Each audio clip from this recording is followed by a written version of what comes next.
Yeah, gambare.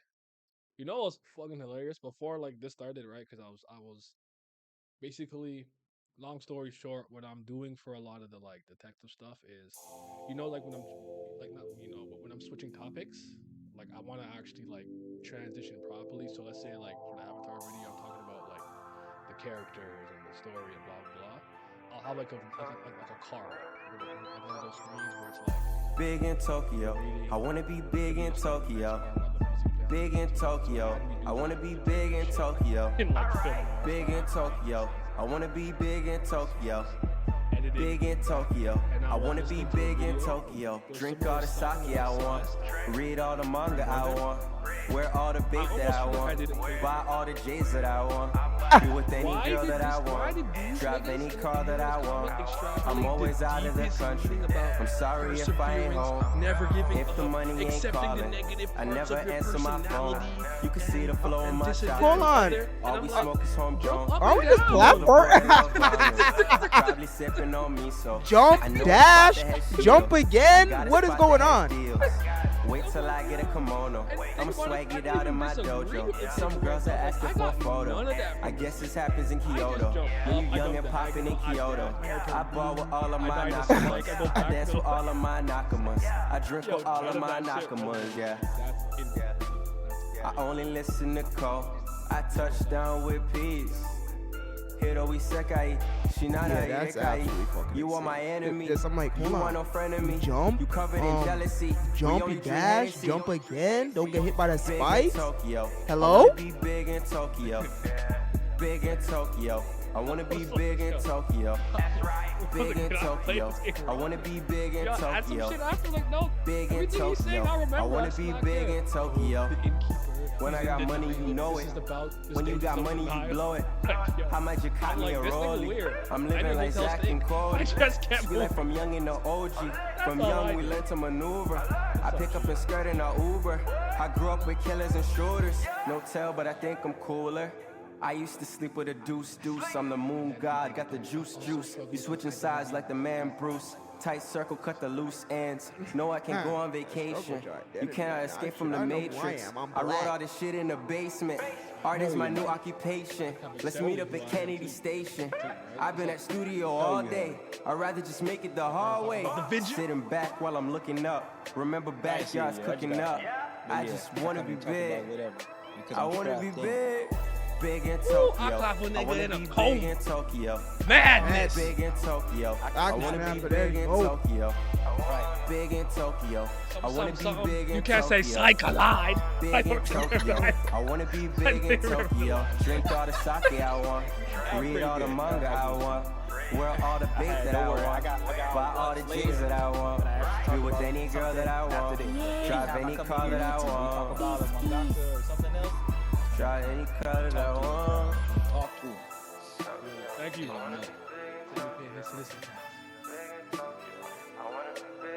Man, I was actually saying that shit all day, for real. Strapped in. It's like that. It's like that. In a coma. I want this. Bro, look at me like, what's wrong with him?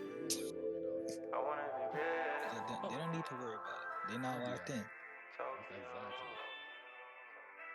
Absolutely not. The last night, when I was like, yo, does that site where you can make the Phoenix Wright like thing still exist? And I said, yes. I'm about to go crazy with this. You don't like the way your shit get it, your name get it flipped, Berg? Just change the shit, Berg. You That's the against best one. greatest. That shit was crazy. Charlie Clipsberg. All right, people, what's poppin'? Frame One podcast episode 14? Oh, bro, let me see. Who knows? Check the title. Yeah, They 14. do it so infrequently that they forgot. And yeah, man, we gotta talk about the Game Awards. Simi and I got a video each we want you guys to react to, or not you guys to react to. We will react to. You guys will, I guess, also react to it. You'll react to our reaction, and other stuff. So, anyways, how y'all doing? I am doing just fine. You know, it's fucking wet ends. He had a good day. Yeah. The room shaker. Yeah, my day is actually pretty fine. I don't got nothing to complain about. You know, fucking work came and went. I fucking exist. I'm living. I'm breathing. I'm alive. I got a roof over my head. And most importantly, I'm with my brothers speaking about one of the holy hobbies known as video games. And yeah, I don't got shit else to say about fucking nothing. Well, Man, everyone here since I got a Steam strapped Deck, in. facts. Well, since I got a Steam Deck now, I might end up playing more games Yes, than I sir. was the past, like, I don't know, like 4 or 5 years. So because this is actually super convenient, and it actually makes me want to pick up a game than a system or console or even my current setup with a laptop does. Now, eventually, I do plan to get a PC, but it won't be till I get the hell out of here. So, I feel that. and that, It's kind of funny yeah, because the video that I want to show Simi is about that. Cause like I like it's not even me trying to piss him off, but I imagine him watching that video would make him aggravated because he understands what he's doing. But I'm like, you see, this is how I feel when they're like, when I'm like, all right, I boot up a new PC game or something, and it's like this driver is not installed, blah blah blah. I'm like, this is ancient Egyptian to me. I don't know what it means. I don't know what's going on. Simi, and I call him, then he annoyed. 'Cause I can't do basic shit. hey, it Oi. be like that. That's what we got him for. The nigga who can the 225, the five breaker. He can read. The rest You of don't us, we like the can't way your read. Steam Deck malfunctioning, Berg? Change the settings, Berg. Yep. We just Uh, call Simi. Mook, that's so crazy you brought up Celeste because I was just telling Simi before like the stream started. I was watching a video while I was editing some stuff for the other channel, and I'm like, did I play this game? Like you playing Celeste, like you had a fun time platforming with the gameplay, like the gameplay, right? Like it was fun to jump around and shit. Yo, I swear to God, this nigga spoke for like 20 minutes about the game is about never giving up and perseverance and accepting the negative emotions in you and not and blah blah blah and I'm like, really? Y'all did just jump up and down, left and right? Like, I swear to God, I got none of that shit from this game, bro. Like, this game did not touch me in a narrative sense or emotionally like that. Like, I'm like, oh, Madeline, cool, whatever. He was not paying attention to none of that. I went He up the said we mountain. was playing. I went up the mountain. They're like, oh, Mr. Oshido, the hotel guy was like, he was in despair and he's in denial. And I'm like, your hotel dirty and dusty. Anyways, I'm gonna keep jumping to the left. Like I didn't know mine, bro. Well, your hotel sucked. Anyway, Yeah. like Jesus Christ. Oh. That's pretty funny. I agree, Naya. Chained Echoes was definitely right. I played at the beginning of the year. I thought it was amazing. It's my personal game of the year, so I feel it. Hail to the Ape Nation and Z Empire. We out here. But I'm glad you like Celeste. Mario Wonder is like cool, but it did not deserve to be on the game of the year. What's up, Glam? Yes, Team Steam Deck. This crazy because my computer's all done. We go talk about it. Basically what the story was about, but I really didn't care. Yeah, like I didn't disagree, but I was like, I guess it just didn't touch me like that. Like I'm just like this shit hard, but I'm having fun. So it is what it is. But what y'all been playing recently? Mr. Heel Kaniku, go follow him on Twitch. Subscribe to him on Twitch. You've been playing a lot of shit on Twitch lately, and I'm assuming by yourself. What you been playing? Yes, the Yes, soundtrack it is is. not like, but It is indeed I, everyone's favorite unholy ruler, the leader of the Empire. And what I have been playing, well, I mean, if you watch me, you know exactly what the fuck I have been playing. I have been playing Fatal Frame 2 Crimson Butterfly. That game came out in the year 2003. Man, what a fucking time.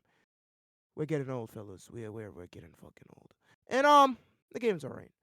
I think that the first game is actually better than the second game. The second game kind of plays itself for a lot of like for like at least the first half it plays itself. In the second half it's like, all right, now traverse the entire map by yourself.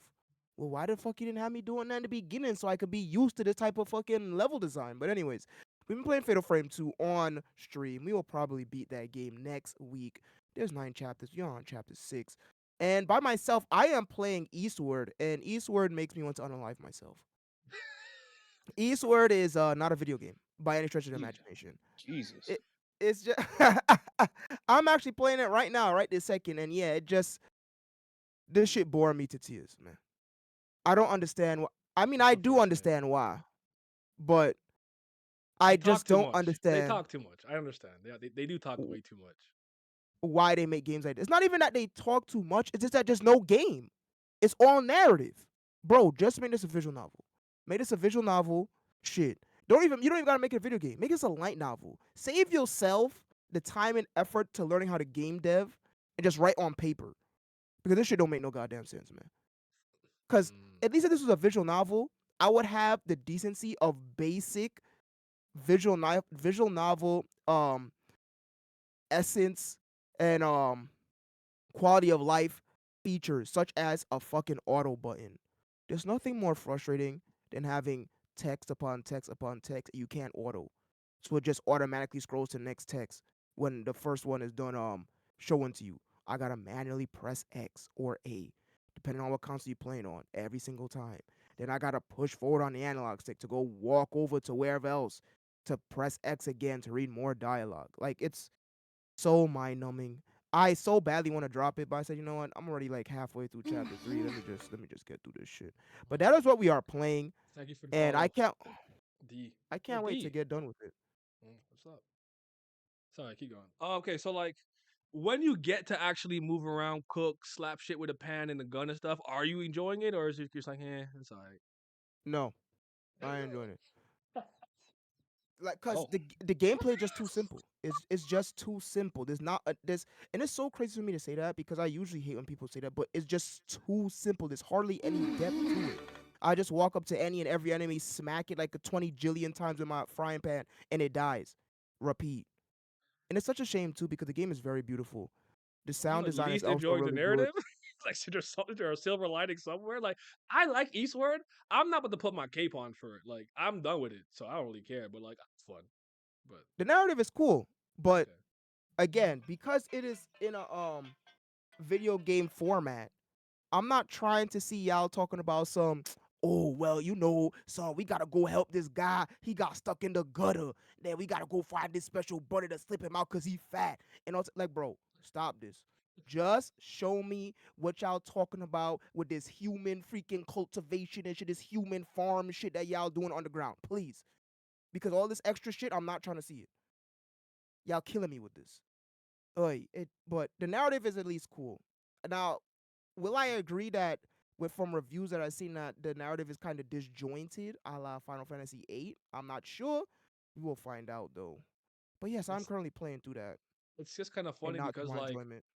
ultimately I thought it kind of fell apart at the end, so I don't even think the story is like great. That's what people said in the reviews. like I wasn't so invested. Like I just honestly I like Sam. I played that game for Sam. That's really what I played that game for. I'm like must protect, and I just had to finish it because remember I told you they added the DLC where I could be a farmer and shit. I'm like I don't give a fuck about this. Is this narratively important, or I could just read what happened or watch a video? And I'm like I'm not paying for this, but. That's Like unfortunate.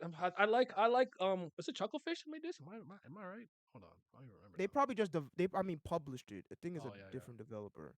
But no, Sam is absolutely adorable. I also do love stories about single fathers and whatnot as I grow older.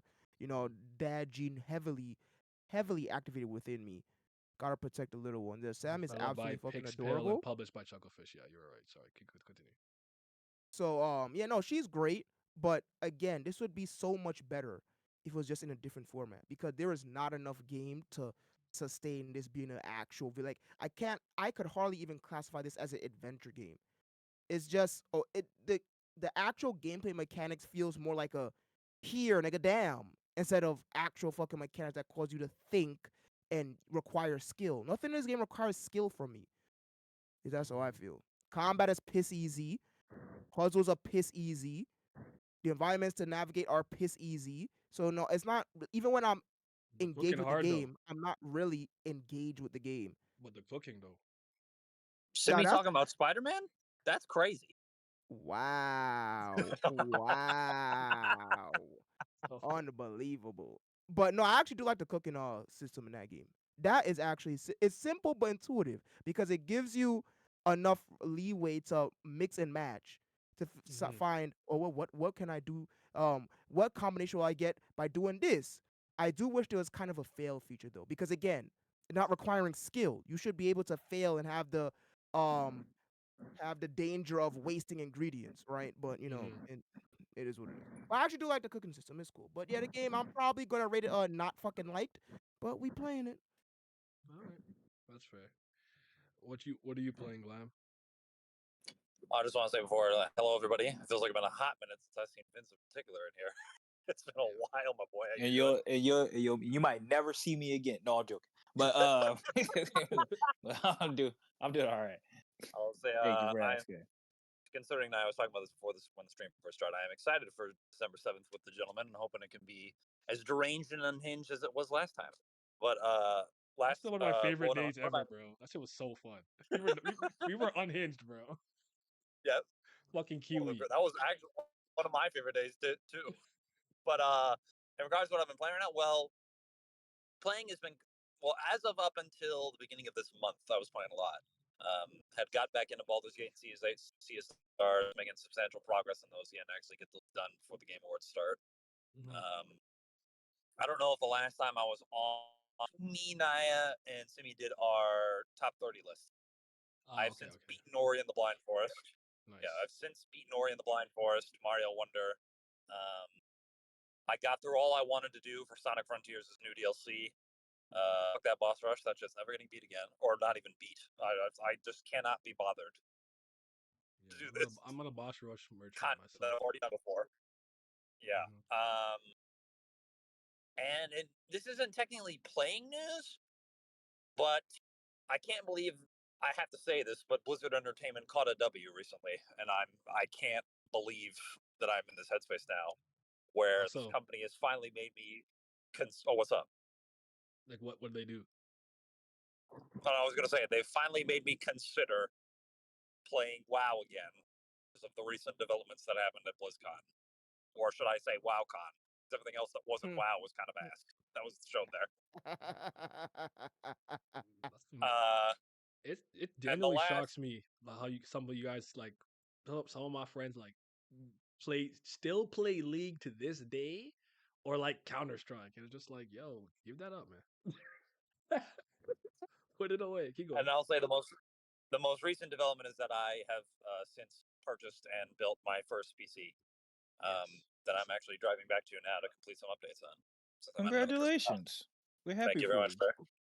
Another one joins the master race. Look at him. He was tired of being a peasant. He was tired of being a loser, and he wanted to join the winning side. Well, Simi's right. Proud of you. Let him cook. I'm proud of you. Although technically, I could say I was PC master race before, but I was like a serf. I had a laptop. I wasn't fully there yet. That's a good analogy. Right, Slider Guy? No one that I know plays League likes the game. They just fucking cuss at it and say this game is shit and it's bad, and they keep playing it. I'm like, it's an addiction. Truly, I can say this for sure. Bao genuinely loves that game. Bao genuinely loves that game. That's just after having played it again recently with him. I'm the one that hates it, but plays it when people ask me to. That's the only difference with me. Okay.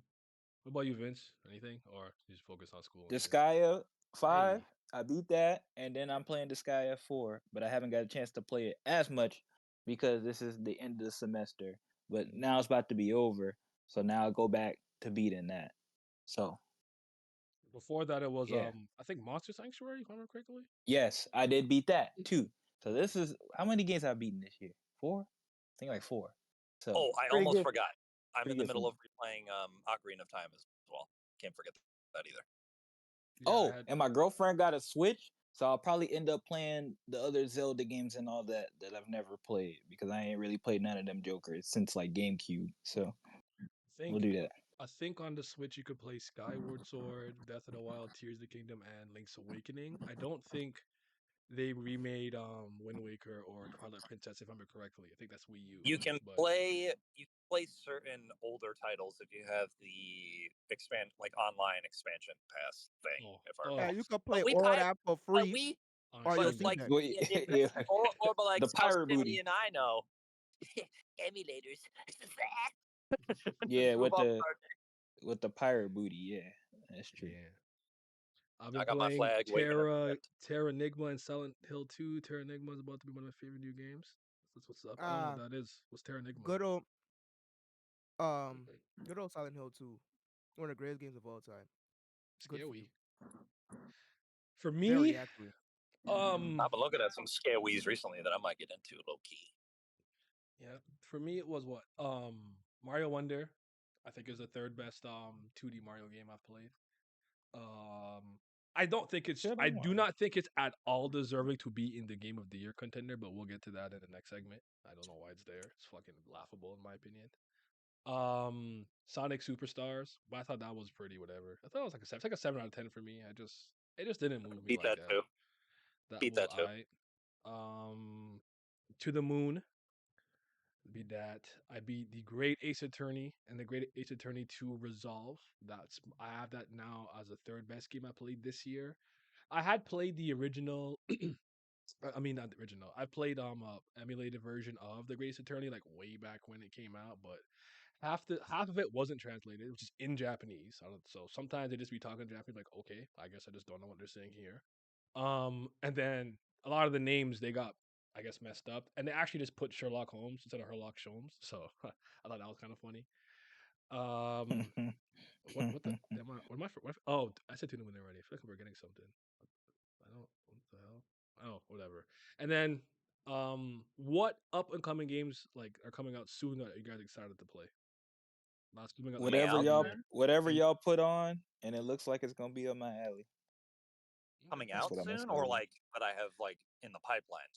not Because that's two different things. either or, but start with like something that's not out yet that you want to get to. Well, I actually have one that just came out today. I need to play, and that's The Last Faith. As everybody in here knows, I'm a Metroidvania man, so Mhm. that's another one on the list that I have to engage in. This one in particular, I love the art style for it, and I also love how gruesome it Yeah, it looks. just came out It's yesterday.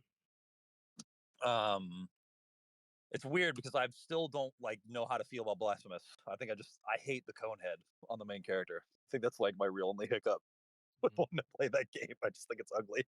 Yeah, If Power understandable. World Like this, ever like, if woo, Power World what's ever up? comes What? out, I'll play that. I need that. When's that? Is there a release date or no? World. I don't see a I release don't date. believe so. Yeah, I don't see one. For me, it's on Friday I'll be playing Mario RPG, and then on the 5th of December I'll be playing Born of Bread. So that's the two I'm looking forward Ooh. to. But yeah, Then Mario after RPG that, this month too. I forgot. I'm gonna finally play Nirvana Initiative and goddamn Xenoblade Chronicles 3. I need to get Xenoblade Chronicles. Xenoblade Chronicles 3 has been stressing me out because I'm like, it's gonna be so long. I play and I was slow gamer, so double the time for me. I'm like, Christ, I just don't have the time for this right now. And plus 2 was ass, so I'm scared. But we'll see. We'll see. What about you, Simi? Yeah, there's a fuck ton, man. There's a fuck ton coming He out will this month. never finish his list. Ever. Probably not. I mean, well, that is a fool's errand because Heat drops every fucking month. That Exactly. being said, though, this month Tevi releases finally. Tevi, I am absolutely excited for that game. I love everything about that game. That demo is absolutely fantastic. Um, are there any other games that has a release date that I'm looking forward to? Probably is. I can't fucking think of them, but games off of the top of my head, things like Urbano, Legends Debut, I directly backed that on Kickstarter. Mullet Mad Jack, another space opera, Peripatia. Um, Oh yes. what is the name of the other fucking game? Fucking hell. Fucking Shit. hell, that's my favorite game of all time. That does sound like a good game, I you mean, know? that do sound like it would be some gas pack. It's the Wow. What? first hell type game. I completely forgot the name of that other fucking immersive sim. Oh well. It is Mhm. unfortunate. There are other things too, like Gory, Cuddly Carnage, Gothic 1 remake, Conscript, Skate Story, Core Decay. You know, there's a bunch of shit on my fucking wish list. Gestalt still coming out. Ruby, the Wayward Mirror, that's never coming out. But whenever it decides to come out, we'll get it. Savior, another game that's never coming out. Radio the Universe. You know, there's a bunch of games. 2D, 3D, AA, indie, side scrolling. Eurojank. There's so much shit that I'm fucking looking forward to. All the games that I Me, was looking forward to already came out, but you know I don't got money for that. We broke, so it's unfortunate. I feel that. I'm I trying to get it. think if there's any triple A game that's coming out that I'm looking forward Spider-Man? to. Sorry. Jesus Christ.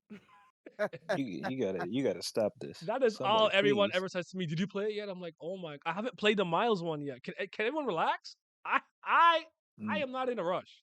Why is everyone in a rush? I am good. I'm chilling. Let me cook. They will Yeah, but never let you cook. folk annoying. Unfortunately. Oh, Sorceress, another one. I mean, yeah, I think it just hit its it hit its Kickstarter goal before it ran out. So that Captain Wayne Vacation Desperation. Yeah, there's just a lot. There's just a fucking lot, man. Mhm. So December is gonna be either go to the fraudulent month. And Garnet guy, Pyra is is Simi's wife. I'm a Mithra and the Numa guy.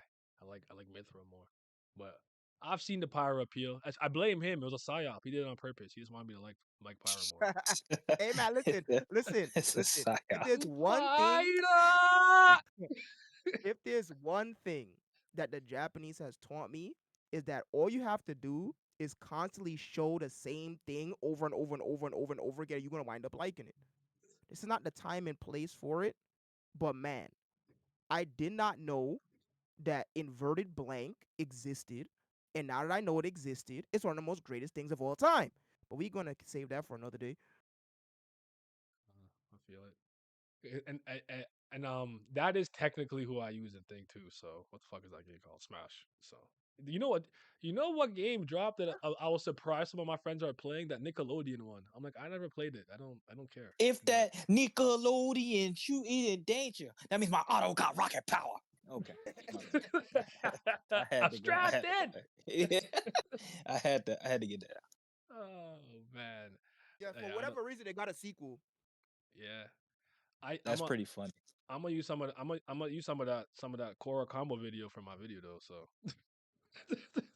combo footage. But Nickelodeon Smash Up My Ass or whatever it's called, 2 Electric Boogaloo, whatever. Apparently, it got voice acting now, so I mean, it's now the greatest movie Electric of all Big time. What the fuck? That's a Electric number classic. That 2, Electric that Boogaloo. that never fails to pop me.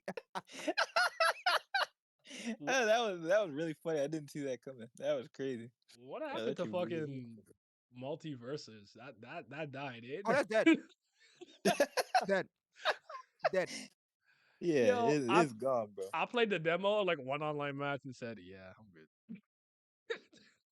I do Because not care about it. WB just killed it because they're fucking idiots and they don't know how to freaking maintain the game. The game wasn't even in early access. The game was in alpha. This shit wasn't even in alpha. That shit was in gamma. And they couldn't even freaking support it long enough to get it to beta. That's crazy. You hate And they to just see it. killed it. The new Nickelodeon Brawlers looks like an actual good game now. They cooked for it. I'll have to take a gander, I guess. But I You just see, care it's about all because they have voice acting now. That's all they added voice acting. Let me stop. hey man, when I downloaded that Ang video, it said we changed up his movement. All right, movement options changed, Simi. All right, that's all I heard before I paused it and these 4K downloaded though. I did. I was listening, but okay. I'm gonna say this real quick, and then we can move on to talking about the game awards and the various categories and what we think. Um, so I been talking about Mario Wonder a lot because my one friend he's a Sonic guy.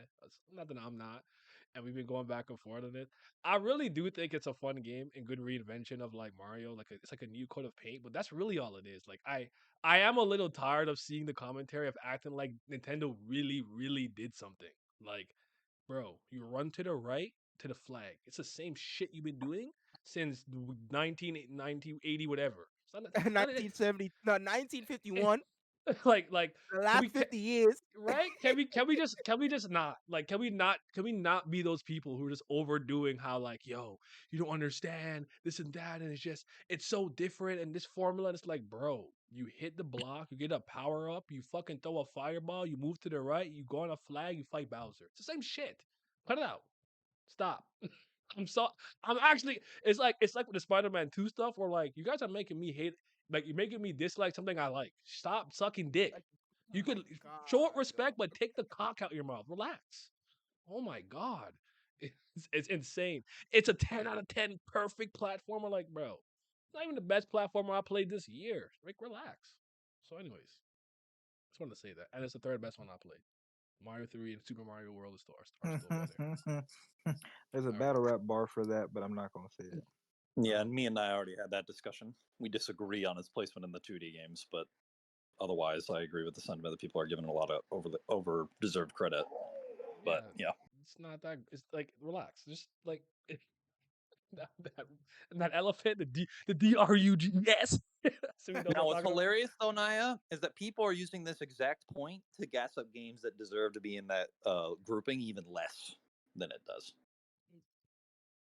And I've seen that on Twitter all over the place the last few days, especially from a certain console-based fandom. Yeah. Oof. I don't like Nintendo people, but anyways, let us get to the Game Awards. Now, there's a lot of categories that I don't care about. So I'm not talking about best esports, coach, event, team, game, athlete. Give a crap about that. I don't care about. Can I just content say- creator of the year? Go ahead. 2 of these categories don't need to exist anymore. Best adaptation is a thing for the Emmys. Why is it here? And second, get best and most anticipated game out of here. What is this participation trophy S award? You get an award because you're getting hyped up before you come out. Yo, what if I just dropped a What is what if I dropped a mean trailer, but the game is mid? like my It's been trailer is doing that for nice. the last 30 years.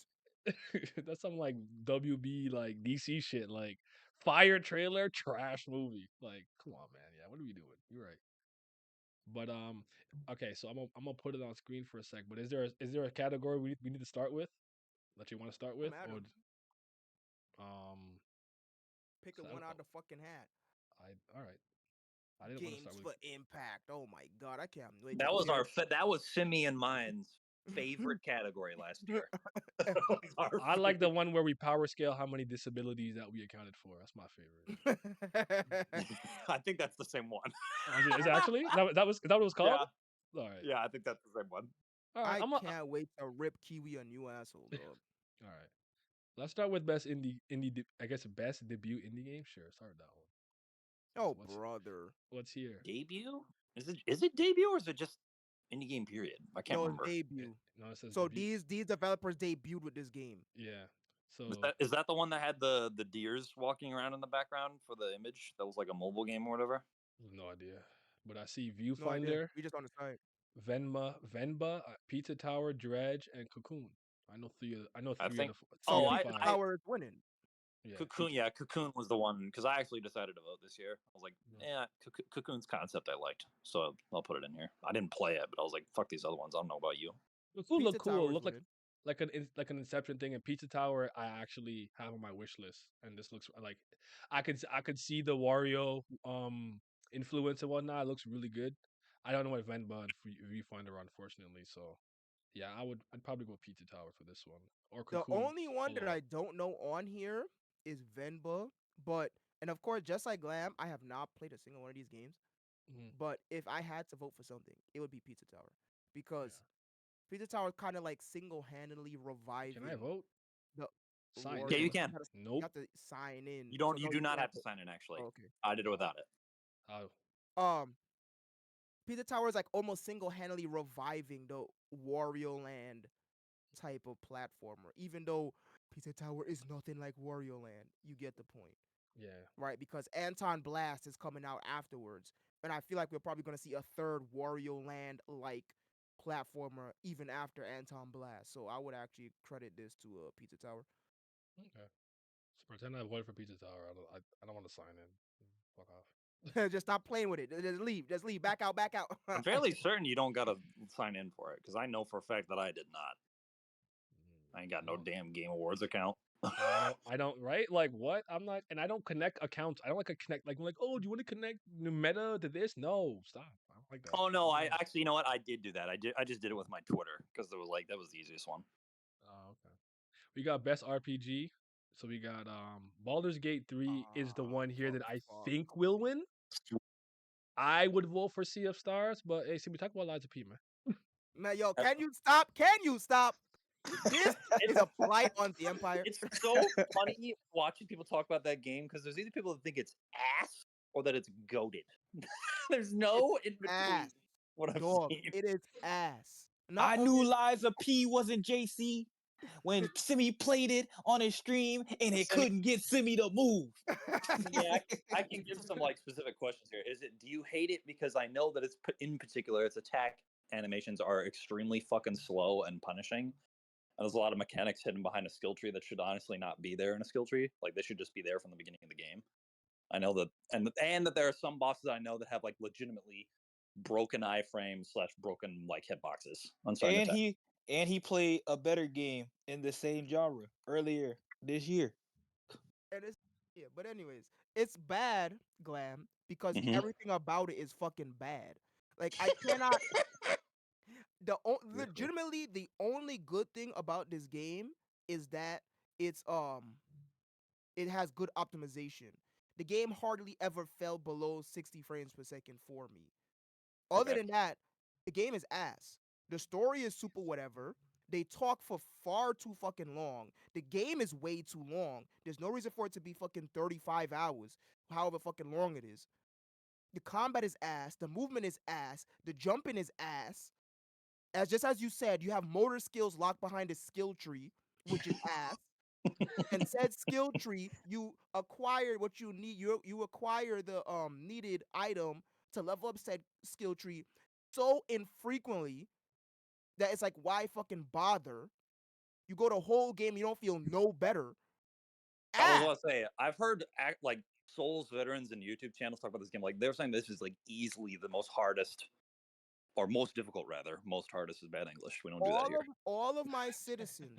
They're like saying this game is way too difficult for a lot of like, and it's like they enjoy it because they like getting their asses beat, but there's like the game is just straight up difficult and not built to be for everybody. It's like something that I've seen a lot of people, like Souls fans in particular, say, or like content creators in that regard. All of my citizens who legitimately like Soulsborne type games do not like this game. I don't like Soulsborne type games, so you could say that I have a fucking I have a bias, all right? But this game is legitimately ass. How do you have a mechanic where you can break an enemy's weapon, but they can still attack you just fine, and their damage output hardly goes down, even when you fucking break their weapon? What is the point Madness. of that? Exactly, madness. It's also extremely slow and It is basically like everything you absolutely do. fucking extremely slow. Yeah. It's like the game. So essentially, it's like this, right? I'm done talking about this, so we can fucking move on. The game. Imagine freaking Dark Souls 2 speed, but But the slower. enemies are moving at Sekiro speed. There you go. I'm The game, screaming. the game literally wants you to fucking perfect block everything, but you slow and everybody else is fast. Legitimately, Anyway, like I've seen like the other ones. Like I don't know if they're all these all classified, but I've played Neo. I've seen people play Neo. I don't know the yes, Ghost of that whatever and blah classifies. blah.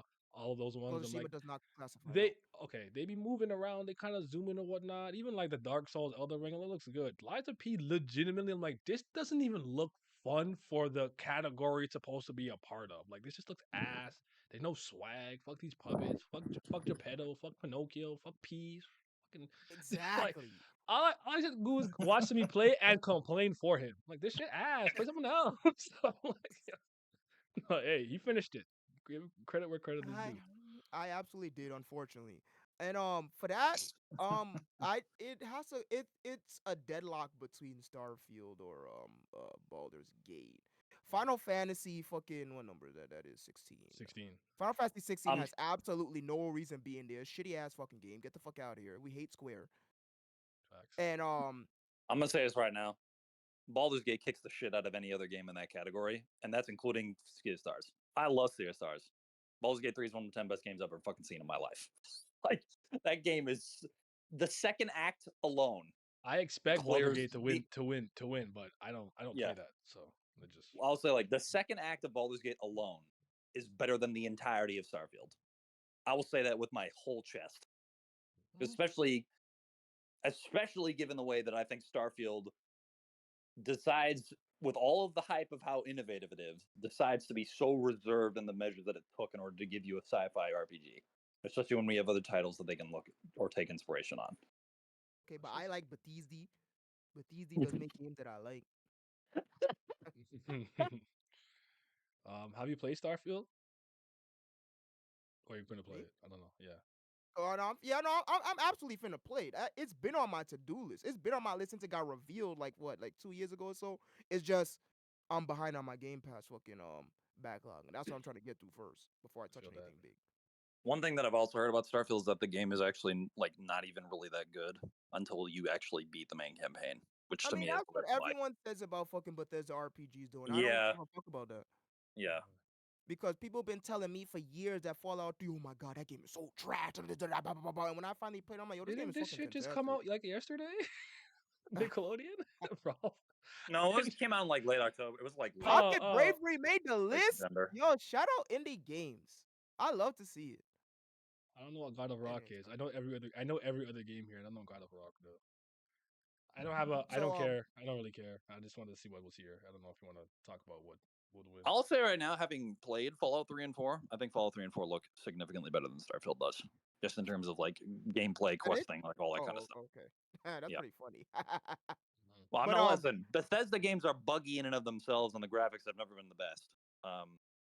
And generally speaking, I think the company's titles are overrated for the most part, especially Skyrim. But like I'm not like Starfield. I think at least in the terms of the reception that it got on release, and at least from what I saw, that seemed justified the placements that it was getting. A lot of Xbox fans are mad saying it should have been Game of the Year, but these are the same fan base that was calling this game the game of the generation before it even fucking released. So I'm not trying to really hear from them. Oh yeah. Oof. These people. What's God of Rock? I'm looking at this right now. But all I want to say is that I played the demo for Pocket Bravery during the next thought it was really My cool. God, that's loud.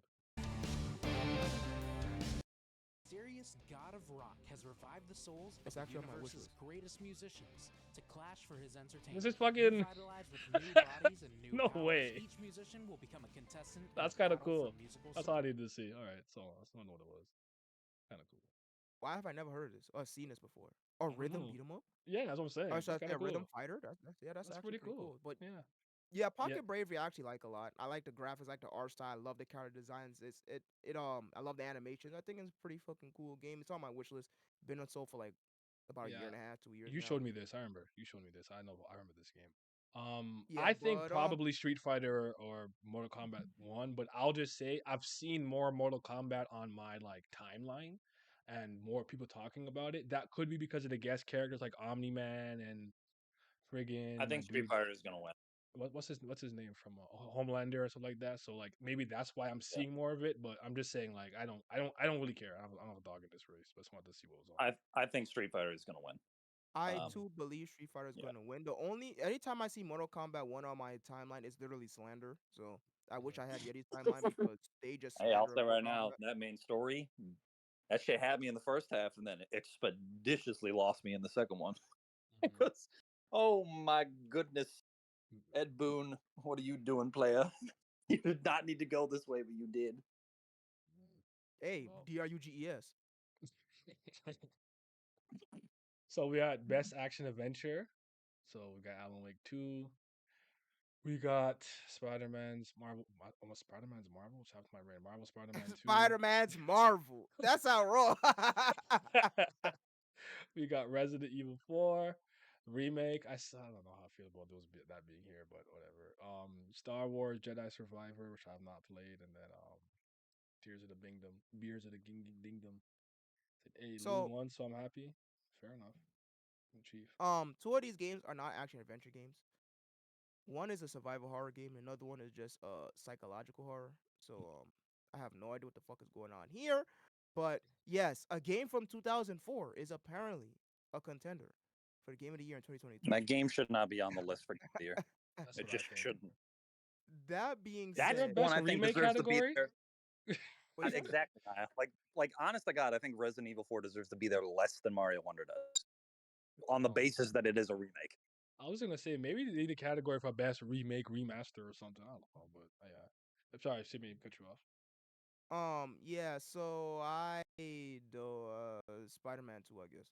Because I would even say that fucking would I even classify fucking Tears of the Kingdom as an action adventure?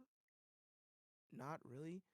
Honestly, the only action adventure game here is kind of Jedi Survivor, but I honestly just I don't. Yeah. You know me, I'm a big fucking Resident Evil fanboy. And I can't even say fanboy, just one of the most important series in my life.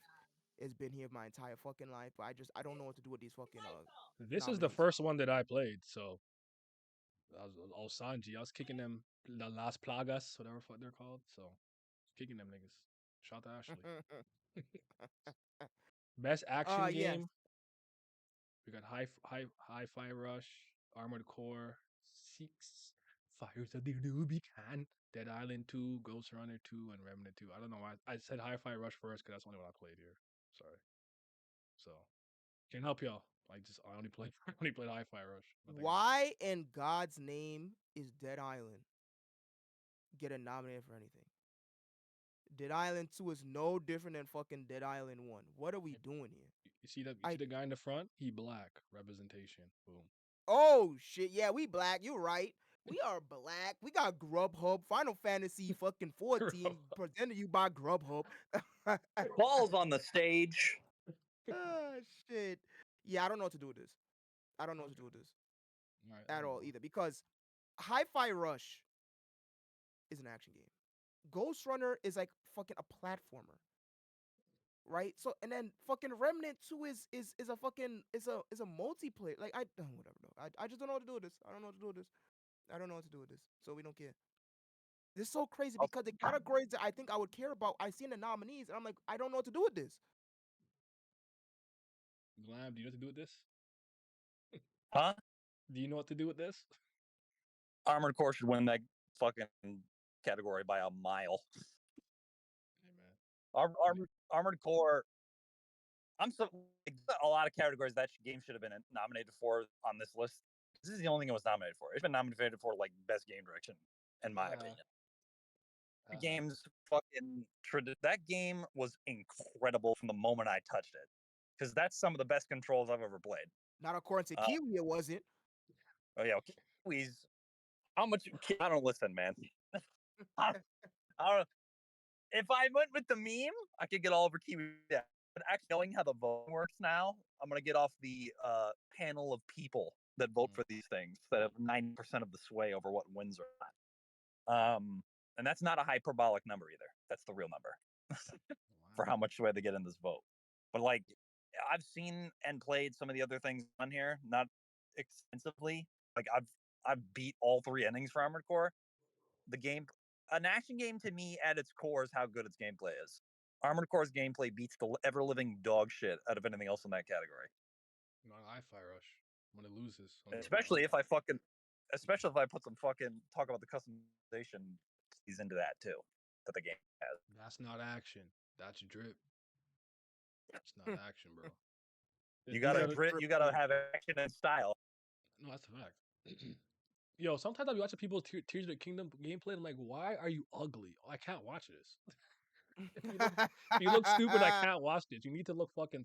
You the most ridiculous weapons with the ridiculous outfits. Like, you look stupid. I can't watch this. These are the most anticipated games, by the way. Just so you see. So, Final Fantasy Rebirth, Hades 2, Supergiant, the greatest game company of all time. Treat their company really well, like a Dragon, Infinite Wealth, Star Wars Outlaws, and Tekken 8. Yeah, so unfortunately, Final Fantasy fucking 7, a game that came out in the year 1997, by the way. I think is gonna I win think Hades would have won if Final Fantasy wasn't there. So I have a Yeah. feeling Final Fantasy will win. Yeah, I was about to say fuck that category, but my answer is Hades too.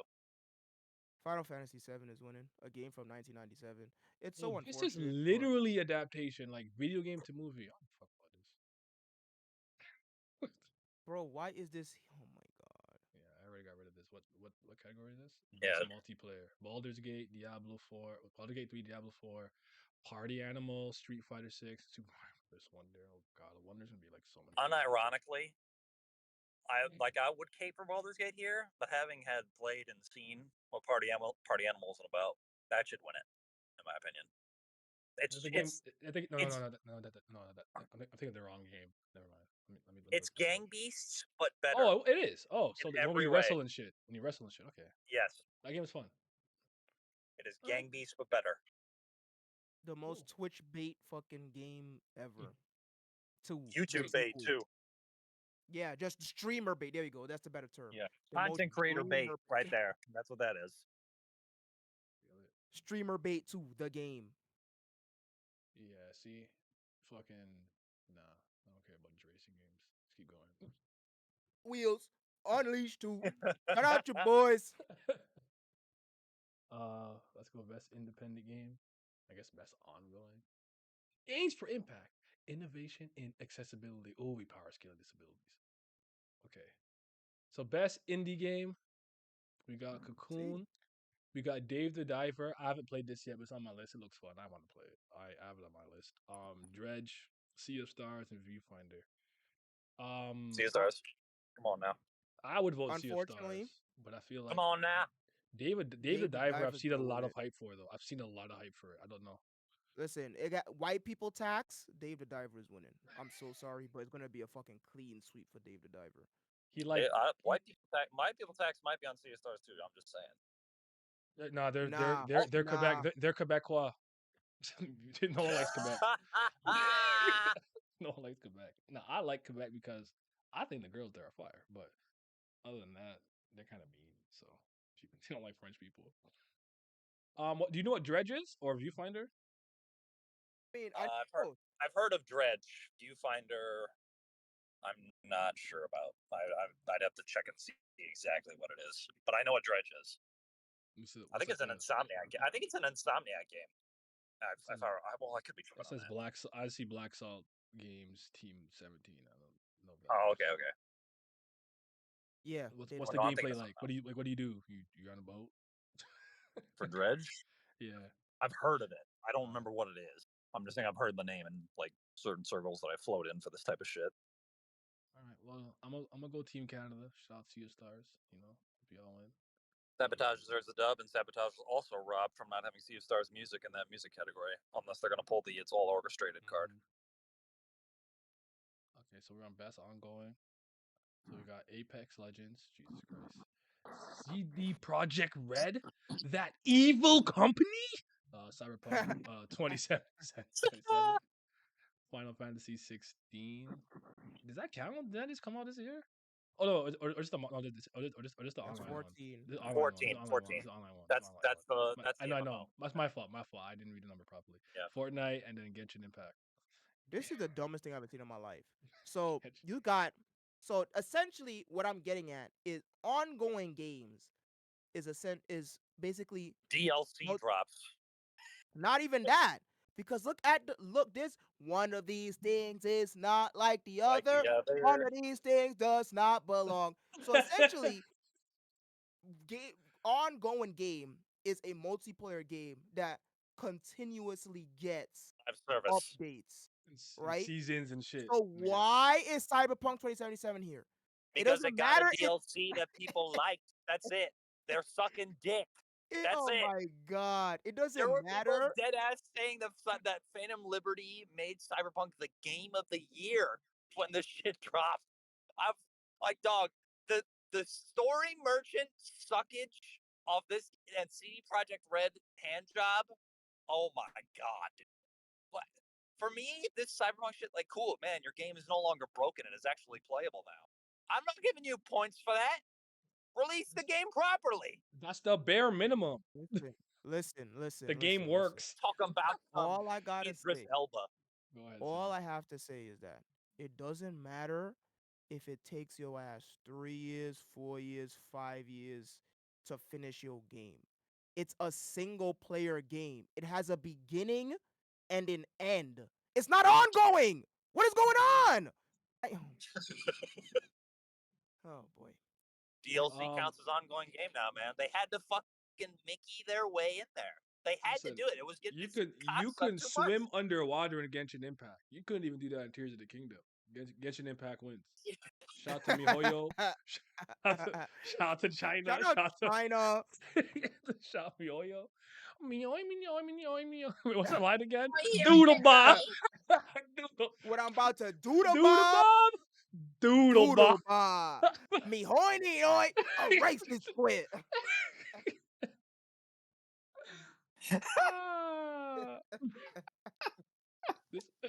No, that's This one gets 6 categories. I'll go on 6 now. Wait, I thought it was only 4 here for a second. So this is games for impact. A thought-provoking game with a pro-social meaning or message. Whoa. No, I'm kidding. A space for the Unbound. Chance Games for of Tumblr. Senmar. Goodbye, Volcano High to get high off the volcano ashes. Hold on, it might be the one. I can't pronounce this. Chia. Terra Nil and Venba. I don't know what these are. Whichever one got the deers on it, I like Look, that so we cover. got, look, so It let me tell you, look, we got, look, let me tell you what we got. Let me tell you what you got. We got, so look, we have Japanese slice of life. Now, we're gonna go from top to left. So we got Japanese slice of life.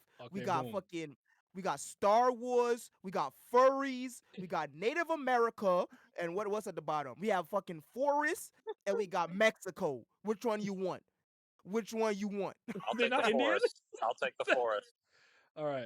I'm going Moana. Island Forest. folk. Forest all day, air day. I will actually go with Japanese slice of life because I actually really like the pixel art in that game. So He's much a so weeb. where Get him out. I absolutely fucking am. Rasengan. I absolutely fucking am. Date Bayo. Date Bayo. Where's my glorious Nippon steel? Yo, every time y'all Kat- say that shit, Play cut like katana cut. Oh my gosh, that's so funny. All right, this is Plain wing innovation. shop, cut shop like katana. All right, now this is the most important one because now we got the power scale disabilities. All right, recognizing software and/or hardware that's pushing the medium forward, adding feature technology and content to help games be played and enjoyed by an even wider audience. Are you deaf, blind, can't smell, have no hands, dick can't get up? Well, we got the game for you, bro. Spider-Man. basically games for invalids. Oh my god, crazy. I don't know how they power scale these yet, so I don't know. The colorblind, I don't know what it is yet. I have to see what they did. They gotta show off the power scaling list. So Right? Spider-Man we don't should. know. I'm gonna be so dead ass here for a second. Spider-Man should win this because the fucking load time shit or the fast travel like load time. That's it. But I will let the rest of the mandem get started on this category and then jump in once it begins. Mortal Kombat, it's too violent. Can't be that one. Diablo the Devil, it's not good. Yeah, Yeah. yup. That's not Christian. Also made by Blizzard. Can't co-sign that. Yeah. Forza Motorsport. That's consumerism. That's greed. Yeah. You So don't need that'd be- expensive car. It might be Hi-Fi Rush and Spider-Man, yo. I feel like Hi-Fi Rush got the beat, got the colors, got the Hi-Fi Rush Big got people feedback. literally with disabilities. They Yeah, don't look, got we got- arms and legs. Where's his arms at? All right, you right. They win. Boom. All right, we did it. Yeah, we got white people. We have ambiguous woman. We have black person. Oh yeah, nah, they won. Okay, well, I don't know what's going on with my mouse, but okay. So best performance, best audio design, best score music, best art direction. All right, so best performance. So we got British homeboy who played Asterion in that. But you'll get to the game. Oh, Neil Newborn. They didn't tell me. They didn't even tell me who they play. no, they don't. What? He, This doesn't help he me. plays the effeminate elf vampire in Baldur's Gate. Wake up, samurai. We've got a world to burn. I don't know what to do. Yo. With this. You were in Lowenthal. I like him. There you go. Boom. Yuri Lowenthal. I'm a weeb. He do anime. So there you go. And then Date I know Bayo. I know Rasengan. Idris. Fuck I know Idris. Spider-Man. I know Idris Elba. I don't know anybody else here. Fuck Spider-Man. All right, Idris cool. Elba gonna be suffering in his chair that night. He do not want to be there. Best audio design. Recognizing the best in-game audio and sound design. You can't explain what best audio design is by just using a synonym for sound for audio. Alan Wake 2, Dead Space, Hi-Fi Rush, Spider-Man 2, Resident Evil 4. I don't be listening to sound design like that. A horror game should win this. You know, funny enough, I'm so happy to see Dead Space actually get nominated for something. But then again, that is a 2007 Remake. game. Yeah. Yes, that is a 2007 game or is it Now 2006? that remake was hype. That game was raw. I legitimately think they could have a category for this. No, like hear me out, right? Resident Evil, Dead Space, whatever I'm forgetting. Because I'm sure Metroid there's other Prime ones. came out this year. Yes, there we Mario go. RPG. It did exactly like that's the next thing I was gonna say. I feel like there's one where I'm in my head and I'm forgetting. Like you could just have that category be its own thing. Like what is going on? Honestly. Fucking 1,000-Year Doors dropping this year. No, it's next year. It's 2024. Oh, Yeah. Which remake do you like more? That's actually that is actually Me? a very good question because both Dead Space and Resident Evil 4 are two of the best 2023 games I played this year. Which one do I like more? Mario Fuck. RPG, final answer. That's really tough. You see, we don't care about that. That's actually We really don't? fucking tough. Fuck Legend of the Square. Seven Stars. Fuck Isaac Square. Clarke, man. It's time. It's damn. I really don't know which I would choose. Fuck. I Actually, think, I you know think what? people are going. I think people are going to pick Alan Wake 2. I think that's what people are gonna pick. And I'll say this right now. This is the category Armored Core should have been in because of the way the I'm gonna mechs go with sound. fucking Resident Evil 4 just because Leon can hit a fucking German suplex on mutants, and that's so raw. And then they made Ashley look Korean, so now she's like a fucking Smutwood character. That's Mhm. also raw. And then they actually added a new mechanic in the game that's raw. So that's raw. So I think I'm gonna go with Resident Evil. Alright. You can't go wrong with German suplex. If I could German suplex somebody in a video game, that is the greatest game of all time. The Capcom allowed me to do that. Mario RPG's Peak Square Soft. Was that what it was just called Square? I don't even remember, but I like that game a lot. That's all. Okay. Best score and music: Alan Wake 2, Baldur's Gate 3, Final Fantasy 16, Hi-Fi Rush, and Legend of Zelda: Tears of the Kingdom. Name Um, a song from Beers of the Kingdom right now, Yeti. Call The, Girls the Boss Theme. opening. Call Girls Boss Theme. Amazing. It's that, and then the Wonder opening Wonder theme that does. Wonder Rito not Rito when Dragon oh my god. There's That this shit that, clean. and then it's that, and then the opening theme that doesn't actually play until the fucking credits roll. It's fucking Otherwise, raw. the game has I no also music that's good. I disagree. I like the shrine theme. I love it. I love it. It feels like otherworldly when I'm in there. I actually like ambient music. I still really like the Rito theme that has a day and night version. And then I'm forgetting one more that I really like. I'll have to look it up. Give me a second. I don't remember what it's He's called. just But a Zelda fan. This dude's opinions biased. We don't listen to him. Get him out of Wait, here. hold on. He got he got an actual list with reasons. He said, you know what? Nah, throw the buy tax on him. Get him out of here. you said, "Well, that was a perfect answer. Thank you, thank you." You see how they do me, Chad? But no, I was asking you Go ahead, because though. I legitimately have never heard anybody speak about the music in Beers of the Kingdom or fucking Breath of the Unga. So Once that's in why a I was while, asking. That game used to get ripped a new asshole for not having a lot of music stuff, but this game had like more dedicated boss themes and stuff like that. Still didn't have Um, enough. but Where my Zelda, instrument at? but I feel like with me, Zelda fans complain about the dumbest shit that I don't care about. Where they'll be like, "I want to break pots," and I'm like, "You cannot be fucking serious." Like I've seen people say shit like, "We need to bring back pot breaking." How bad of I was about to, you know how bad of a criticism that is because we talked about that game for like 2 hours and that shit didn't get brought up a single time. we were ripping the game to shreds, Loki. No, this game has problems, man. Like it's still a great game. Yep. I love it. It's good, but like it just has a lot of issues. I'm not gonna pretend it doesn't. That's all it is. I can't unsee what I saw. And it's just this like I can't remember who said it, but when they said I beat the game and I still never got used to the controls, and I'm like, yeah, that menuing and fucking UI and stuff is awful. It's not intuitive at all. But I haven't really heard anybody. Hi-Fi Rush. I like the music in this game, but I can't remember it like that. I didn't play the rest of the three, so I can't say anything. But that's all I got. I once again Does put my Baldur's Gate have good music?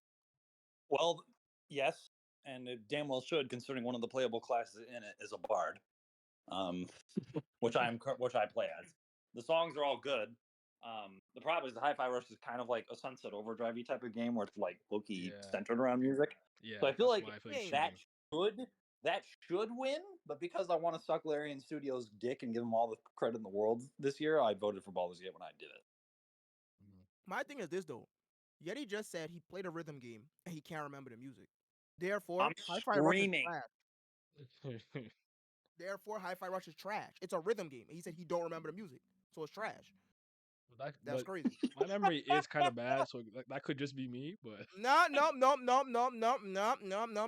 sir. No backtracking. There's no way you could play a rhythm game until you can't remember the music. Then the music was just trash. Oh, I guess it's Baldur's Gate after all. it's Ganondorf's boss theme because with each phase, as the fight is getting more serious, they add more instruments, and I really like that. I have to listen to it for a second now. So okay, that's An the other one I was open thinking of. world RPG he can remember the music for. A rhythm game he can't remember the music for. I rest my case. Oh, all right. Best art direction? No, you should not be here, Breath of the Wild. You deserve to be here. Or are you here? I mean, Breath of the Wild, Tears of the Kingdom. I hate that Lights of P is here. Go away. I'm gonna go with Hi-Fi Rush. I like how it looks. Well, This is this is best art Just hold on 1 direction. second. Yeah. well, I'm saying, what else is there? Is it just Oh, those four? Alan Wake, Hi-Fi Rush, Lies of P, Mario Brothers Wonder, and Tears of the Kingdom. Hold on. Wait on. Just hold on, brothers. Hold on. So we said art direction, right? Mhm. We said art direction. Mhm. Fucking DRUGES is here.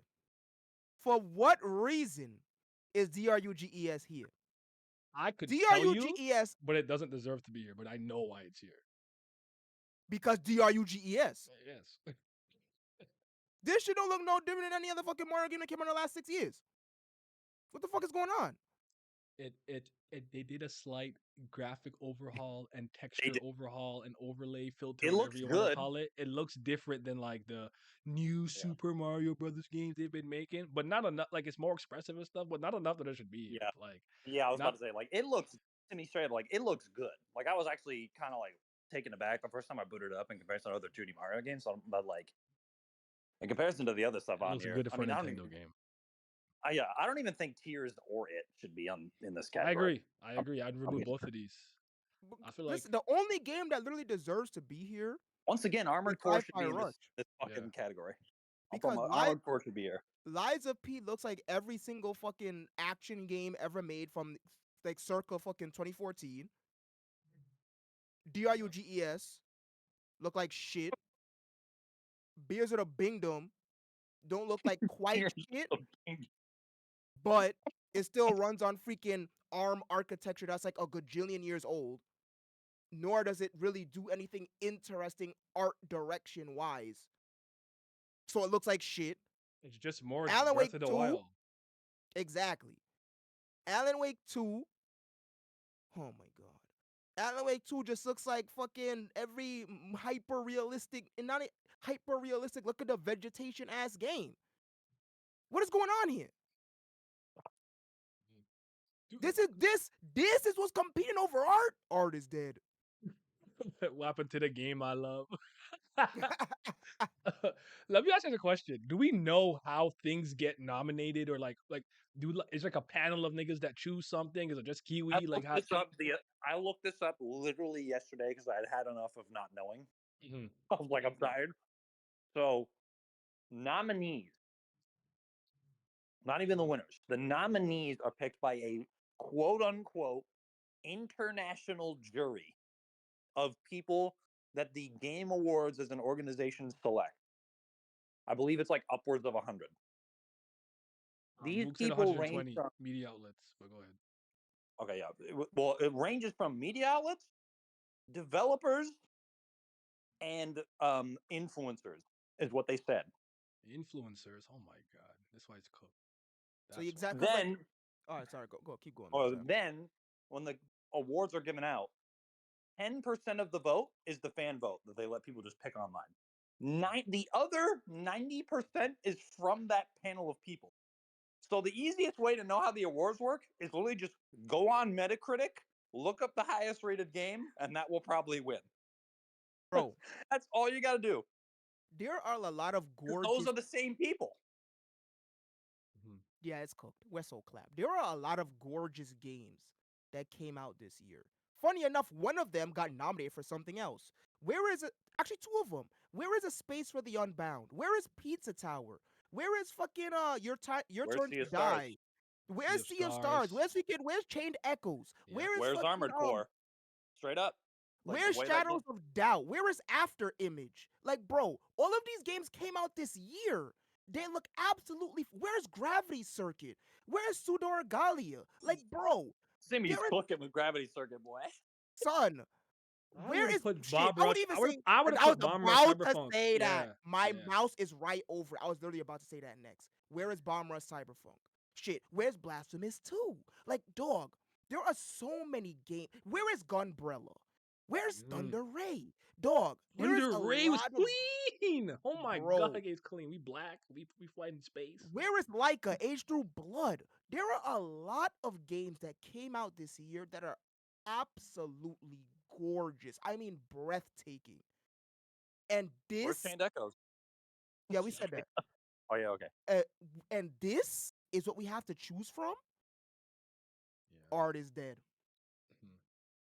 They all want the hyper real. It's hyper realism in gaming, man. They need it. Listen. But here's my thing, though. You know me. Just before we go on, you know me. I am not someone who thinks that hyper realistic graphics is bad. I'm not. I don't. Mm. Excuse me. I don't subscribe to that stupid ass fucking agenda that you see on Twitter.com. Right. Yeah, I agree. Not only that, but I think hyper realistic in games that push the current hardware is a good thing. Just the problem is the games today are not pushing it the way that they used to. For example, Doom 3 is a perfect candidate for that game because that game, even though it came out in like fucking 2004, still has some of the best shadow renders, works, dynamic shadows, soft shadows, static shadows in any video game, period. The environments look absolutely breathtaking. You know Doom 3 when you're looking at it. Same thing with Crisis. See, these are games that deserve to be in a category like that because they went the extra mile and they stand out even to this day. Games that you have to Alan test Wake, your fucking GPU on. That's that's basically bro, what it is. Alan Wake 2 don't look that special at all. They just added a bunch of grass. What the fuck is going on? Dog, are you kidding me with this shit? Well, you guys told me to go touch grass. What touch grass in Alan Wake? Like, Best I just narrative. can't believe it. Mm. I'm sorry, y'all. I started going on that fucking No, tirade. But let's keep understandable. going. No, I won't lie to you because today I went on a tirade. I went on a tirade about Mario Kart 8 Deluxe. When someone's like, "Oh, I want to play some Mario Kart," and I'm like, "I swear to God, I do not want to play Mario Kart 8 ever again in my fucking life. Been playing this game since 2014. It's not that good. Make 9 or shut the fuck up, okay? I don't care about your DLC. I don't give a shit." Shout out to Pauline though, but yeah, best narrative. We got Best Alan Wake narrative. 2, Baldur's Gate 3, Cyberpunk 277, Phantom Liberty. We got Final Fantasy 16 and Marvel Spider-Man 2. I do want to say one thing real quick. I watched a video that ripped the story of Cyberpunk to shreds. So I obviously didn't play it yet, so I can't speak. I would speak. I want to speak for myself, but it's just funny, like thinking about it, where I feel like it doesn't deserve to be here if he's right. But anyways, I don't. I have not played any of these yet, so I can't. I can't. My answer is the same for the game that's been in every other category at this point. I think it's this. Telling me that the best RPG of the year. How is Ooh. a DLC Yeah. getting nominated for anything outside of best expansion? It's not a video game. It's an All right, whatever. Excuse me for 1 minute. I have to step out. It integrated so well into the main core narrative. I don't fucking know. No, I know what it is. CD Projekt Red had the guts to do something new with Cyberpunk when they initially brought it out, and they're doing so again with Phantom Liberty. This game is what they'll say, fixes all the problems it initially had and does so much more. That's what it'll be. Wake up, samurai. We've got a things- world to burn. The doing things new merchants. That's what it'll be. Yes. Well, But I'm just gonna assume it's gonna be Baldur's Gate or Spider-Man. That's my. I don't know. Yeah. Spider-Man story is good, but That's that's two my horse assumption. I was saying that's the only two. Those are the only two horses in that race. It's Spider-Man and Baldur's Gate. I didn't play Final Fantasy 16. I didn't talk to anybody about it in depth, so I don't know. I should probably ask Tris what he thinks, but According to Sandy, it's Game of Thrones, but in Final Fantasy. Okay. Shame. Now for the most important one. Best mobile game. I'm kidding. I don't play phone games. No, let them cook. Best game direction. Awarded for outstanding creative vision and innovative in game direction and design. So Alan Wake, Baldur's Gate, Spider Man, Mario Wonder, Bingdom, Tears of The the only Kingdom. game in this category that should even be talked about is fucking Bingdom and Baldur's Gate. Yeah, the physics system and Ultra Hand and the building stuff, I think probably makes it deserving of being here for that alone. Unfortunately, it's the one thing I didn't really care for. Like I listen, it's kind of funny because I say this where I feel like Breath of the Wild leaned into the thing I care about the most, which is just being able to kind of do what I want, be free and be creative. And it's not that Tears of the Kingdom didn't double down on that, but they did it with something that I'm just not particularly good at, and that's making and building shit. I can barely build Lego. Okay, like everyone heard my Lego story. Now, finally, I did build one because Simi got me the Sonic thing, and it was legitimately fun. And I've also done a bonsai tree one, so like I've gotten better with it. But like I could build this machine to go fly whatever, but like I just don't think I don't care about making a Gundam to beat fucking goblins. I don't need to do that. I could just swing my fucking sword and they die. It's just completely unnecessary. So if I felt no need to engage with it, but I do think it has a legitimately dope physics system, all things considered. So I do think it deserves to I'll be say here. as well here for Baldur's Gate's case, the implementation of dice rolls in a game like this Mhm. is legitimately ingenious because I don't think any system has actually done it to the level of literalism that BG3 does it. Like when people say it's D&D the game, that's because it really is. Like everything is dictated by a dice roll, even by the damage calc. To the point when you're trying to hit somebody, a dice symbol will appear above your character's forehead as they're going, and if it's a success, it's a blue. If it's a fail, it's a red. And you're constantly rolling these things, dialogue checks, skill checks in combat, all this other kind of stuff that's there.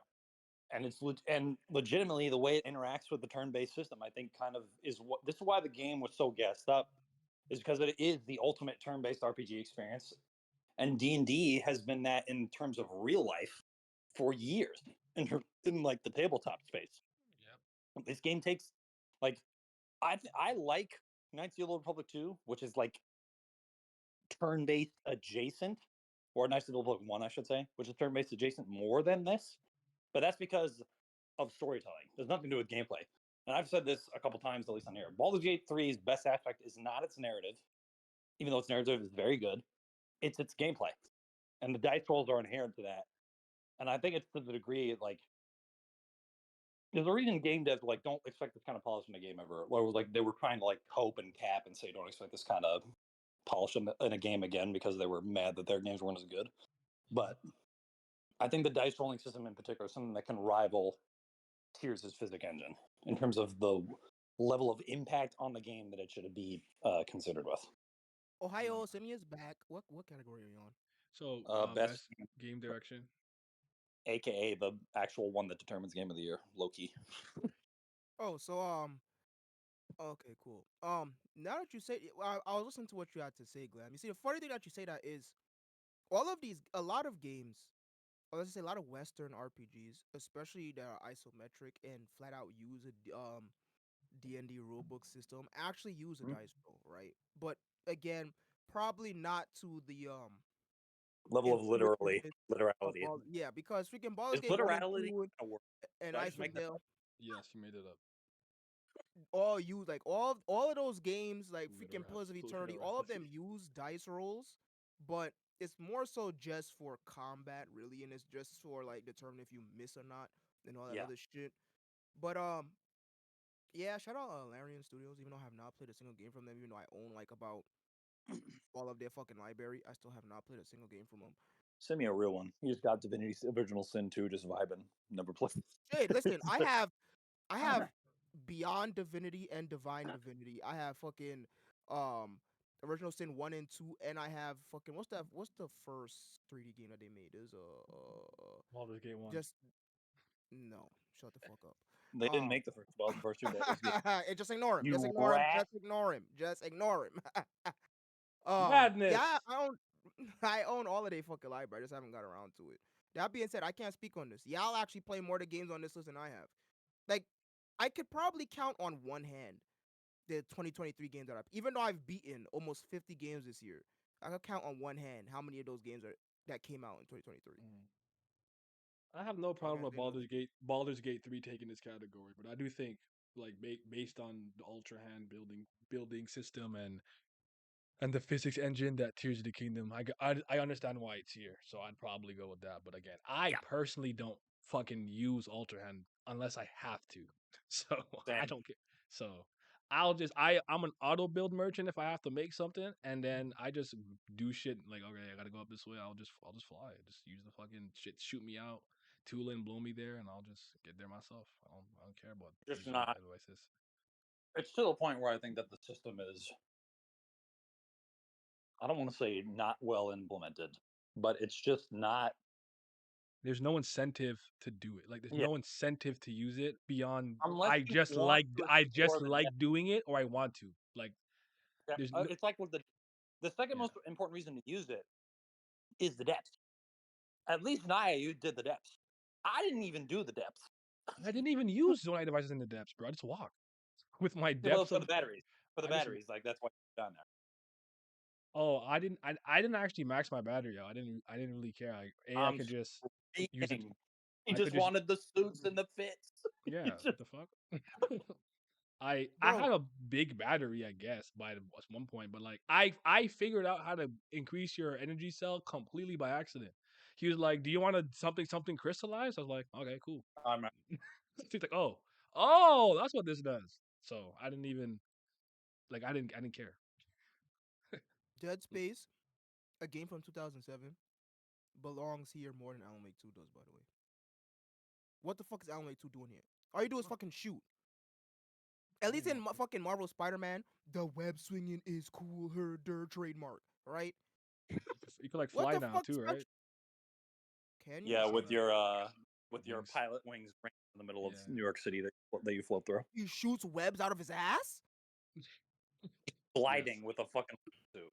Kiss my But, ass. Yup.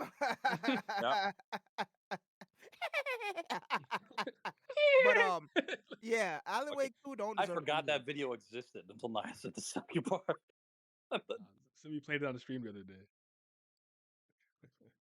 Go ahead, Simi. Yeah, so Alan Wake 2 doesn't deserve to be here. I would actually put my argument for Dead Space because the Dead Space remake with the added fucking physics in that game, it low key turned the game into a fucking immersive sim. I don't know what the fuck Alan Wake 2 is doing here. You shoot shit. And this is I coming wonder from again. someone whose favorite genre is FPS. You shoot shit. At least the rest of these games, DRUGES, you literally could do drugs. Marvel Spider-Man, the swinging is cool, trademark. Baldur's Gate 3, the greatest RPG since the greatest RPG.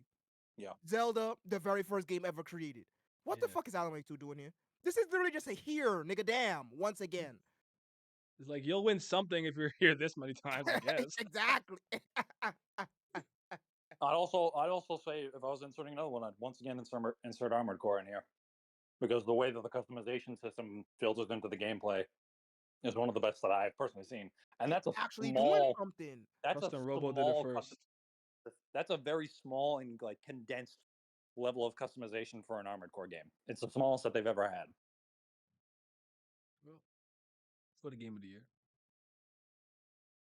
So for Game of the Year, we got Alan Wake 2, Baldur's Gate 3, Marvel Spider-Man 2, Resident Evil 4, Mario Wonders. I can't believe this game is here, bro. Tears of the Kingdom. Yeah, this list sucks. I don't think any of these are You Game know, of the Year. it's gonna be so funny when it comes time for this award because you're literally going to see each nation come into play. You're gonna see the motherfuckers Fire who only Nation. got a PS5 Mm-hmm. and who don't play shit besides action games come shake their ass to fucking um Spider-Man. Then for Alan Wake 2, for whatever reason, the Xbox gonna cling to that. And the artsy Then farts. Nintendo. you're gonna have freaking the 10 toddlers clinging for both. They have two horses in the race. They probably mostly gonna be thinking for fucking Beers of the Bingdom but you're gonna have those few crackheads who gonna be fucking gunning for DRUGES. And then finally, you would have the smallest nation of them all shouting for Baldur's Gate. It's gonna be real fucking funny. The loudest is gonna be the fucking people who only got a PS5 and only play action games gunning for Spider-Man. Because I have no idea why these assholes are so loud. Bro, it's Spider-Man. You punch fucking thugs on the street. Shut the fuck up. What is y'all talk about game of the year? Excuse me. What is y'all talking about Because game they of the year? have me rooting against Spider-Man like I dislike Peter Parker. Like I love Spider-Man. Exactly. But y'all so fucking annoying. I'm like, I hope this shit don't win shit. I hope it don't win a goddamn thing. And y'all shut up because that means something to them. To us, we just do this because it's content. This is whatever. It's fun, right? But like they'll feel legitimately slighted, like they worked 50 years on the game, and if it doesn't win game of the year, like me, just like, oh well, it is what it is. That's You know? already happened too, but for Xbox fans, because Starfield isn't in that group. How's it game of the year? It's weeks old. I don't even know the time frame that like works. Like, so if a game comes out December 8th, does that mean it's in contention for 2024, or you just I don't shit out of know. luck? Yes. Yes. Oh, okay. So essentially, So it's basically Born just- of Bread gonna win next year. All right. Say less. Say less. yeah, essentially you have to come out by November of Yeah. that year to be in the running for these bullshit ass awards. And I guess it's like how cause I'm kind of with Chief where it's like, okay, good game, Spider-Man, whatever, but it's like, don't you need a little bit of time? Like to let it like what if like 2 months later people are out the honeymoon phase and like actually it wasn't that great. Because one thing I will say, this is a little bit of the Zelda cycle. I would say the only game that didn't really go through this was Breath of the Wild, but Tears of the Kingdom, I've seen a lot of people kind of talk it down or be like it was disappointing, or I was like, this like I've seen a lot of people say that. So it's like, what if that happens with a game that came out just a little bit before the Game Awards, where like actually this game kind of not it. So I don't know. The only game that hasn't been slandered up and down in terms of widespread amounts, I think Alan Wake 2 is released like last week, so fuck that one. Resident Evil 4 because everybody loves it and it's a remake, so it really wouldn't count anyway. And then Baldur's Gate. Nobody said anything about it. When it released, they were saying, man, Act 3 is not the greatest, but still GOAT though. That literally they knew that the third act wasn't fully like up to par because one, they knew that Larian would patch it and make it better, which they have. And two, they knew that the rest of the game was so goddamn good that they didn't care when it released. Like BG3 should fucking perp stomp these awards, man. All these other games are just not snubbed. The only freaking slander, and it's not even real slander, it's fake made up slander. It's just counterculture. For Baldur's Gate 3 is fucking weebs complaining about, oh well, when a Western game is horny, it's seen as okay. But when I want to play, I just want to fuck my little sister in the ass repeatedly. I am looked at like an asshole. Because you are. Why do you want to do that? Like, I know y'all remember that. That's if I want to motorboat the elf lady, that's different. bro, the game was so universally praised that they literally had to reach miles up their ass until they touched their lungs to come up with something to complain about. Oh man. I still think it's one of the best selling games on Steam right now. Now the game came out in like what, May, June? 1.0 came out in May. It was in early access for like about 3 years or so. Well, that I already knew. Yeah, about. This is the Baldur Gates 3 year, in my opinion. They're gonna clean house, and like Tears of the Kingdom will win like 1 or 2. As they should, because Larian has Deserves been it. doing it with every single release that they've done. Right? So they should. They should. They have been out here, regardless if the type of game that they make is your preference or not, they have been out here putting their best foot forward. Period. Since Original Sin 1. So Original Sin 1, Original Sin 2, and now this. That's 3 games back to back over almost, a decade's worth. Because Original Sin 1 came out early 2010s, right? So they have been out here just putting their best foot forward. Just minding their business, putting their best foot forward, not making a big stink, not having all this grandiose, I'm making up words too, shout out Shakespeare. He really did do that. Our And, like, how PR. did you get away with this? Just make words up. If it's raw enough, you could get away with anything. Literality, man. It's coming. Madness. And all that other shit, and they done it again 3 times in a row, right? So I honestly think they should, because they put in the work, and not only that, but this game showed the positivity, the good that could come out of early access. Yep. It was in early access, you know, it had bugs, it had memes, all that. They work, and when 1.0 came out, it wasn't, this seems unfinished. It was a It wasn't, this is Just not on rushed. camera. That. Nope. It's just all praise. So I think they fucking deserve it. It fucking took the internet and like gaming world by storm. Like it blew up the entire. Because I think before the game came out, the only people that were saying anything about this was like, Tears is gonna win it and it's gonna be hands down. Before Baldur's Gate came out, when Baldur's Gate came out, it changed the entire narrative about the awards. I agree with that. Basically overnight. I saw that paradigm shift. But I would argue 6 months, like 5 to 6 months after Tears of the Kingdom came out, people started to sour on it a little bit. Because even me, Yeah. during it, when I was playing it, and like a couple weeks after, I was just like, yo, like what an experience, even though I had my issues. And then as time went on, I'm like, damn, I have a lot of issues. Like a lot of issues. Like, if every that's the issue is a thing. grain of sand, I'm standing on a beach. So, See, oh my goodness. And that's the thing, right? You know, I like to fucking make fun of the twink and whatnot, but mhm, K-Fob aside, I actually don't have a problem with fucking Zelda. All right. yeah. The thing is though, what did Nintendo do besides have y'all hype for a sequel? What did they fucking do? They added a fucking physics system or a building, a fucking Lego. As a matter of fact, I got the perfect analogy. They added fucking Minecraft to Zelda. You And know the what two I always motherfuckers hear? in here You don't know what even I like always it. hear? I always hear it's nuts and bolts from Banjo Kazooie. That's what they say. That's what I hear a Yeah. lot. Which is also So. Minecraft. The kids, they yearn for the mines. They do. Send them there. And don't let them out. Get me my diamonds, little nigga. But yeah, what did Nintendo do?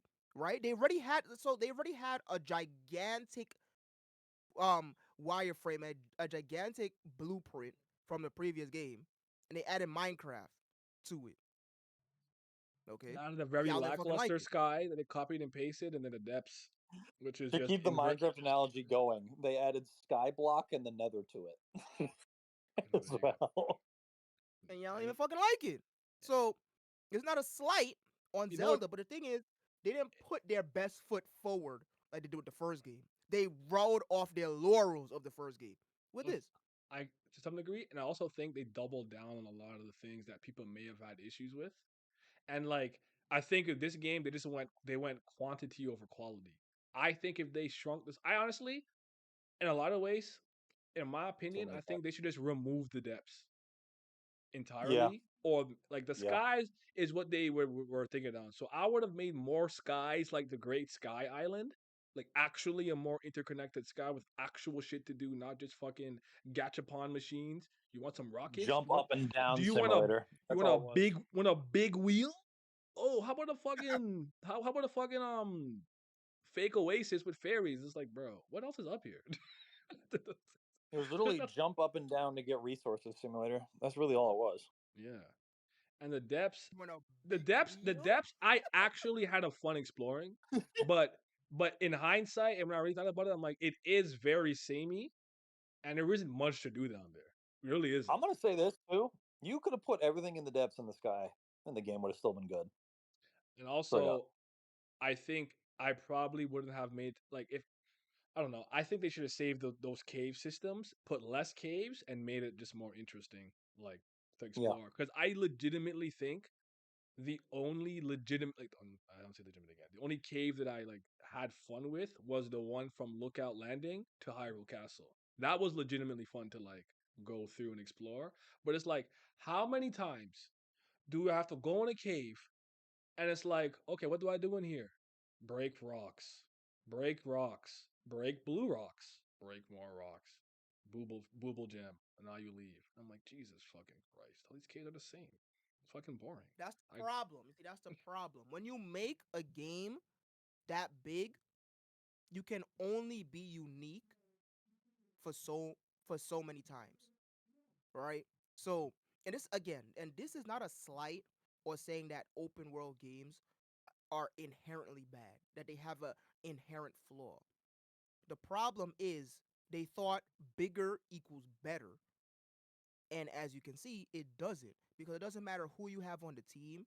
The second you make a game too big, you will eventually run out of fucking ideas. And then you're Oh, gonna see repeats of quests. This is now that, oh, go ahead, Zimmy. yeah. You finish, finish your point. Hold your thought real quick. This is Yeah. what Yeti is saying is literally the same exact complaint I have with Assassin's Creed Odyssey versus Assassin's Creed Origin. I thought Origin was as good as it could get. The world was big, but not too big. You did enough that you could, and the main story never felt boring or repetitive or whatever. I'm just whatever. Odyssey, there's literally an entire quest line that you don't even have to complete the main story, even though it's a part of the main story. So much shit. The world is so big that the majority of the quests are a lot of the same fucking thing. Because nobody can think of unique quests to fill out an entire big ass fucking world like that. And it happens every single fucking time. And it just happened. It happened here with fucking Zelda. Yeah, there needs to be you need to, I don't know, shrink the world and just put more interesting things to do in it. It's You kind of see, like that's even the a bit of my problem with Sonic Frontiers. It's like, bro, I don't want to run around this thing and fucking play eeny meeny miny mo. Go to this block. What the fuck is this? Isn't that fun? I don't want to do this shit. This shit is not raw. Like, you see. I'm trying so hard to enjoy it, but I'm just like, I don't understand what Oh, people are. you started playing it? I don't understand what people are seeing. It's just like, bro, parry this attack 8 times. Wow, so engaging. I hold the shield button, it parries. Like, come on, man. Like, I had fun with that game because I didn't think about anything in it. It's a good thing. wow. Well, no, I'm not saying it is. I'm just saying that is what it is with Frontier. Mhm. Like, The only thing I had fun with was like I would actually engage in the combo system where I would actually do the combos, like the actual like attacks and shit. Other people just would. It's like the exact problem I have with, or exact opposite I have with Tears. I actually, I engage in Sonic's combat. The rest of it's like the cyberspace levels. Like I just would go in them and do it. Like it was just. I don't think anything was out that I was playing at that time other than just that when Frontiers was out. So I didn't really have like heavy thoughts on it. Horizons. Ugh. I'm not even gonna get into that. But anyway, because you see, the difference between open world and sandbox games is that sandbox games, the game's limits are your mind, right? Because what is a sandbox? It's already a box full of fucking sand. It's your job to make it fun, right? Thank That's you, the difference Simi. between sandbox games and open world games. It doesn't matter how big yep, a sandbox game is, as long as they give you the tools, or the tools you can use them enough, you can literally do whatever the fuck you want. And it's gonna be fun for as long as you have ideas. With open world games, though, there are yep. still rules and regulations set in place. It's not a sandbox. Your mind is not allowed to completely wander because there are rules and regulations. There are borders, if you will, to prevent you from doing things. And that's why they shouldn't, or at least if they're gonna have the world be that big, have some sections completely tapered off, or you can only go there during certain time, whatever the fuck, to keep it kind of exclusive. Because you have everything available to do all at one time, you're gonna see the cracks. You're gonna see the samey shit, and eventually your mind is gonna start going fucking numb. Again, this is not me saying that fucking open world games are inherently bad or that they have inherent flaw, but you see this type of shit happen every single time in and time out. They think bigger is better, but they don't have the fucking facilities to fill out the bigger. It's just fucking unfortunate. It's unfortunate. Tears also, I think, Zelda's design team kind of fell into this trap. This is something me and I have harped on a lot of times. There comes a certain point in time where too much freedom is a thing. And I think Tears hits that threshold in a lot of ways. In particular, when they try and bring back elements of older Zelda games that just do not work well within the confines of we're going to have total freedom in these areas. Because they even know that themselves. They take away shit you can do in the shrine because they know it's busted. So why is it in the main dungeon sections of the game I can still climb, auto build, and use Zonai devices when I can't use them in the shrines?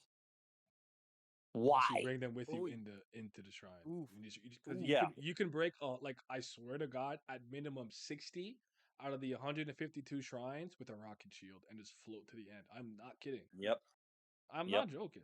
I did not do any of those puzzles. And when I say not do it the way they were intended, usually what's to build something and get there. I'm like, I'm gonna just ultra hand this, recall, ascend, I'm done. Like I'm not engaging with this bullshit. But hold on, the one would say an issue I have with Tears' story is that it hinges on Link's relationship with Zelda as her knight, but when they reveal her struggle, he doesn't react at all. He's all just kind of like deadpan, dead face. I get he's supposed to be a blank slate, but if Link don't give a fuck, why should I at least change his expression? And the crazy two things about that. One, agreed. Don't tell no. And Link, one thing You I don't don't tell like, no. Link is actually expressive, which I don't like. I don't like not just people also Toon Link. No, Toon Link are the only one who's expressive. Skyward Sword Link is expressive, bro. Yeah. When he sees Zelda, he's Yes. happy. He when Zelda got like sealed away to keep Demise at bay, he was like he freaked out and ran to the crystal, and she's like, "Yo, you have to wake me up this time." Blah blah blah. Whoop de whoop. The way he looks when Fi leaves. Yeah. Oh my god. Even Twilight Princess, I've seen him just be like, "Oh, he's the big brother of the village," and look up to him. Then I seen when Colin gets thing by what's his name, King Boblin. I can't remember his name right now. You know what I'm talking about the guy you fight in the bridge a couple times, Bridge of Eldin, whatever. He's pissed off. He's legitimately angry. The dude can emote, so so there's no reason to not make him emote in the latest version of the game. That's one. But two is the problem is that I saw one cutscene with Ganon, and I'm like, oh, this is raw. I'm gonna just get all the cutscenes. I did that, so I got the fucking Master Sword, so I knew Zelda was a dragon, right? So even though I already knew, obviously that's not the real Zelda. She's not walking around fucking up Hyrule. It's like people are like, was that Zelda? And Link just like, Yep. I don't know, maybe. And it's like, nigga, you have Master Sword. You saw what happened to her. Tell them. You don't have to tell every random person you see, but tell fucking Pura. Tell Unobo. Tell the people who matter at least. Like, what's going on? So I'm with you. It's very immersion breaking. Incredible. Shout out the Sage cutscene that you get every time you beat a temple, by the way. That is the exact same thing over and over again. Even with young Goron. yeah. Ganon beat my ass. But you can do it. Here's some power. Oh, young Zora. Ganon beat my ass. Yep. But you Yep. can do it. Here's some power. Oh, young Rito. Ganon beat my ass. yes. Even fucking I can't remember Spirit Sage's bitch name. I can't remember. Minoru. Hers is the exact same as well. There's just no young Zonai to do. Holy fuck, that shit was insanely not it. But all right, so I'm asking you guys two questions. before One you go. is go ahead. So if you guys actually want to know who's going to win this, go on to Metacritic right now. You'll see Baldur's Gate 3 has a 96 out of 100. There's your game of the year. All right, I did you all a favor. We don't even need to have these awards. Anyway, no, go ahead, Nia. What is your game of the year that came out in 2023? So it came out this year. But if there's a game that you played that came out at a different time or a different year that you played this year that you like more, I want to hear that too. So for me, it's Chained Echoes. Chained Echoes is my game of the year, followed by Sea of Stars. Those are my two favorite games that I've played. But they both came out this year, or maybe maybe Chained Echoes came out very late December of 2022. But yeah, that's my answer. I don't know what it is for you guys.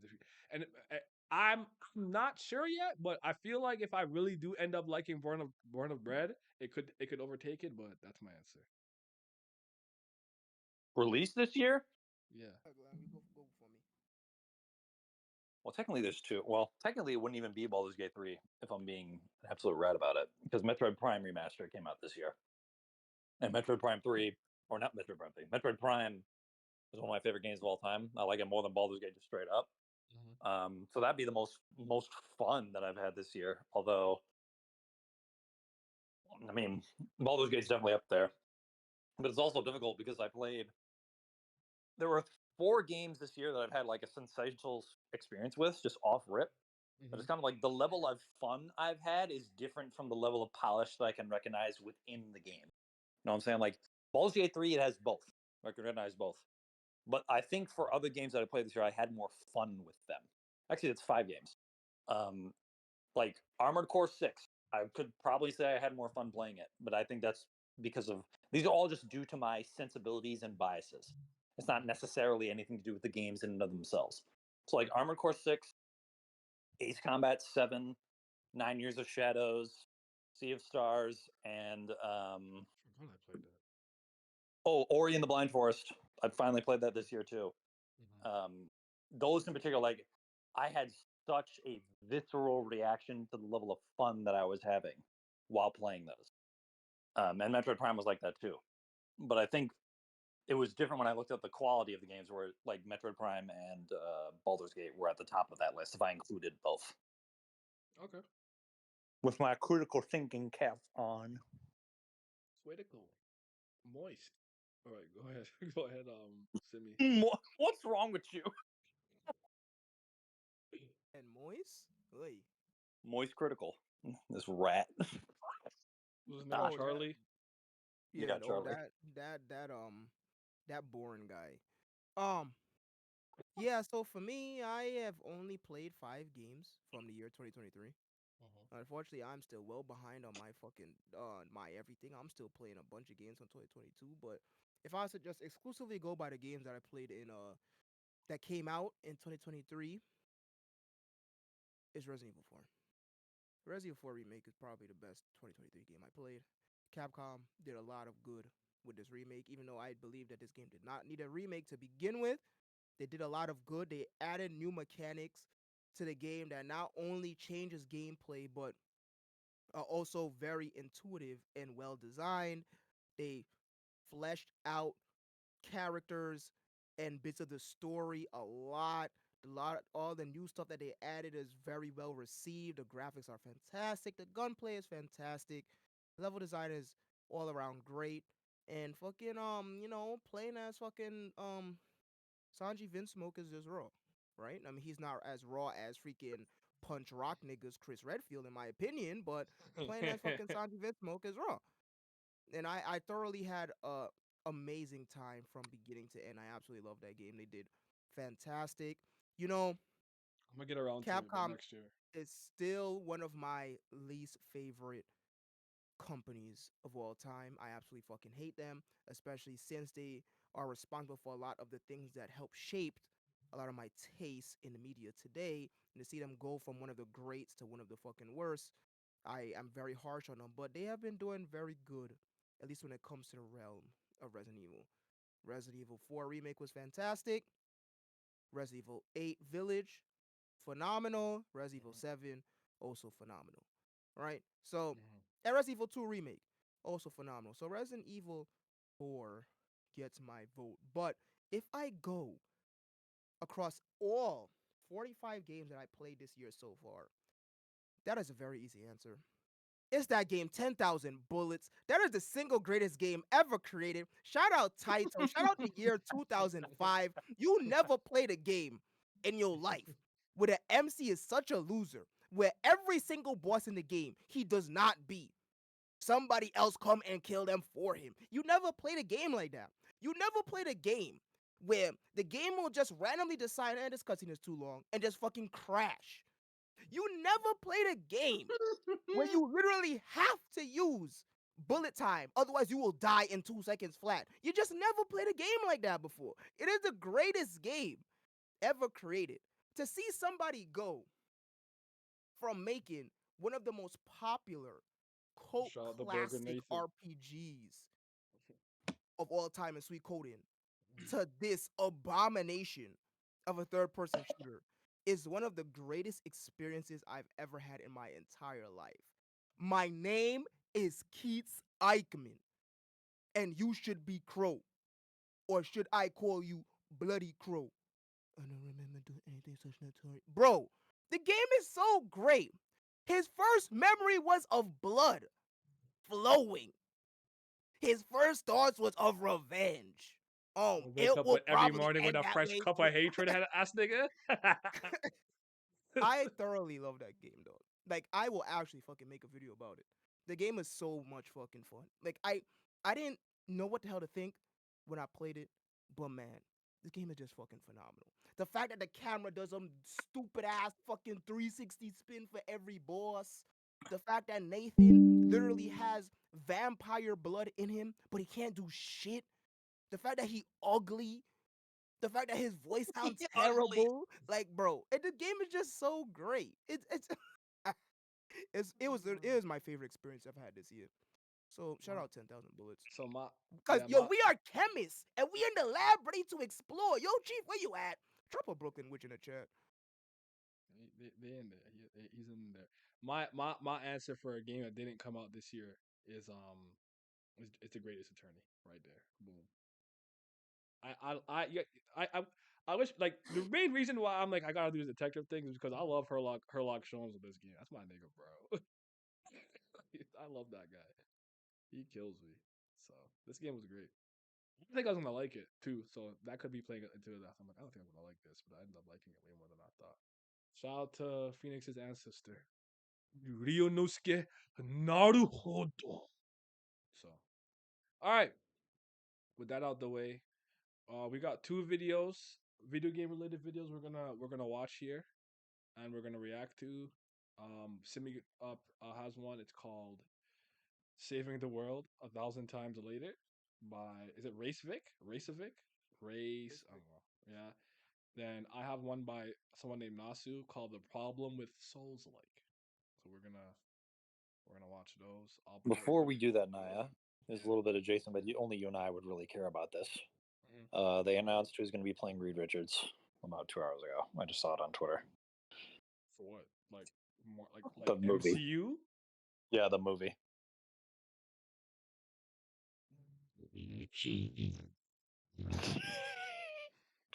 All right. I'm gonna have no interest in that. Sorry. So let's all I know is Canadian Monogatari dropping on Friday. That's all I care about. Yeah. Canadian Monogatari. Oh my god, That's that made me crazy. pop. Yeah. Now that I got that meme out of the way, That I'm going to that get shit- up on that here. All right, man. You Thank you for coming. you two have a good night, and I will see you tomorrow. Yes. Hubera. Yes, sir.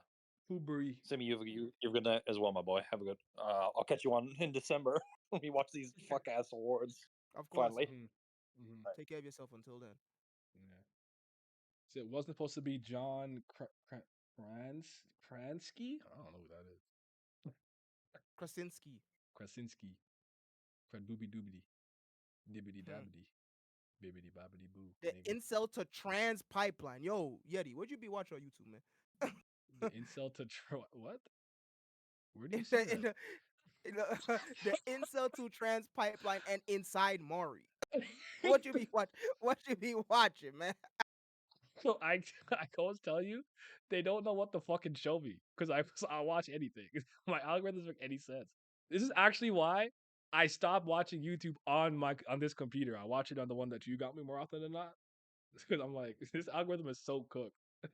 Yo, the other day they had a gambling video. I'm like, I don't even know how to gamble. I like. All right. Kaiji?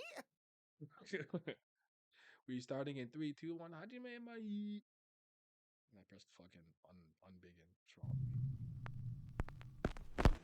Whoa, watch out. This video is going to potentially spoil a lot of games. But How's the honestly, volume? you probably know how all of How's the volume, chat? I don't know if it's too loud, too low. Let me know. I need to adjust it. these conclude.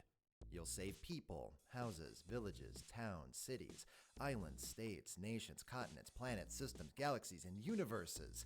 And the credits will roll. Doesn't matter if you're in the past, present, or future. Doesn't matter if you're killing, sneaking, or killing while sneaking. Doesn't matter if you're a soldier, runner, or child. It won't even matter if the game's vibrant or gritty. From the most innocent of platformers to the bloodiest of shooters, your gameplay will be driven towards saving the world you inhabit. And I'm tired of it. Unlike the overabundance of military shooters, mascot He said let them niggas die. Some random- I wasn't expecting that. He said fucking die. I'm fucking tired of saving you, Rick. Hold on. All right, we're composed. platformers, or map packs, this isn't a brief trend isolated to a moment in time. It's omnipresent. Type X year video games into Google and see just how many follow this structure to a T. And judging from this little game, it may only be getting worse with time, even in franchises that have done it before and have the potential to branch out even the slightest amount. Dragon Age Inquisition is about saving the world from itself. Wow, we're not just fighting cave demons, but other people in a morally gray scenario of tragically villainizing each other over the pain and suffering they've caused for years. No, there's a giant hole in the sky that's going to nom the earth. Go stop it. The music, though. Halo 5 Guardians is about our former savior falling into a downward spiral of desperation, searching for the one he protected most as allies start to question and doubt his own sanity. No, this blueberry got a robot chamois that blows up planets. Go stop it. Mass Effect Andromeda is about searching an entire galaxy no one of our race has ever set foot in, leaving the world we call home to branch out into an all-new place, beyond our wildest imagination. Some dude wants a thing to control every world, go stop him. Mirror's Edge Catalyst, a game that's entirely focused on running and navigating a technological world, escalates the story to stopping a villain in the process of ending free thought. And within all of these examples is my concern. There's nothing inherently wrong with high-stake, world-threatening plots. Many of the best games made in the past and present have used this formula with great success and at all levels, from AAA to indie. Rather, issues stem from how these plots are founded. Soma's focus on the preservation of humanity doesn't erase its fascinating and wonderfully in-depth concepts, it enhances them. The high stakes share the desperation and tragedy that's steeped into the whole experience. Preserving doesn't have the valiant connotation of saving, and that's what gives Soma its power. Its protagonist isn't a larger-than-life fantastical hero. They're a person grasping with an overwhelming task that needs to be done, even if it won't fix them or their problems. And whether you've been a CEO in a collapsing company or a child struggling with their tests, at some point we've probably felt this way, either through direct experience or amplifying our emotions to further relate to the character. This is what allows Soma to emotionally involve its participant. Meanwhile, Halo 4 begins with the potential of losing someone close to us, and yet feels the need to fire a laser beam at the Earth for its climax. The heroism of saving the worlds in these games don't complement their more relatable subject matter, but distract from them. Something tangible is replaced with fantasy. And for the same reasons you wouldn't use Doom to explore the complexities of the human condition, an in-depth science fiction universe shouldn't be used for one-note roller coasters, especially in the name of investing players. There's an unspoken fear of not being able to attract gamers if the premise isn't epic enough, but the examples that go against this fallacy grow with each passing year. One of the most consistently popular franchises is Grand Theft Auto, a series that's predominantly the opposite of saving the world. Having spoken of Halo 4, the game followed its predecessors in threatening the Earth, yet the story is remembered most for a single character's goodbye. Borderlands 2 sold 5 expansions, and their most acclaimed and best-selling pack is about a little girl Tiny playing Tina! Dungeons and Dragons. BioShock had people raving about a monologue in a golf club, while she's wrong. ranting against the final boss. I don't think I know Half-Life about that 2's ending is an explosive fight on the antagonist's overzealous tower, but Episode 2's left a greater impact. Max Payne was one of the action genre's biggest innovators, and its Much character's like story Max was Payne. entirely driven by revenge. Not to mention the consistent popularity of sports and multiplayer games that have no narrative stakes or consequences whatsoever. Narrative is a financial gray area. There's no formula for storytelling that guarantees an increase in sales. This trope hasn't stopped franchises from being shoved aside. If money talks, then saving the world is a mute. Half-Life, Mass Effect, Halo, these didn't just sell because they were epic. They're renowned and successful because they brought equal parts quality and innovation in a manner that was almost unmatched at release. They were lightning in a bottle, a perfect storm. Making a game about saving the world isn't a requirement, it's a choice. Only one in a development that That's fair. requires thousands of decisions to be made over years. And in that time, I've seen love and praise for all but one of those. Whether it's romances, banter, personalization, or discovery, the world can only be loved when it holds things that matter to us. Putting the world before everything it contains out of fear will make players indifferent. The world doesn't change us. What it holds for us does.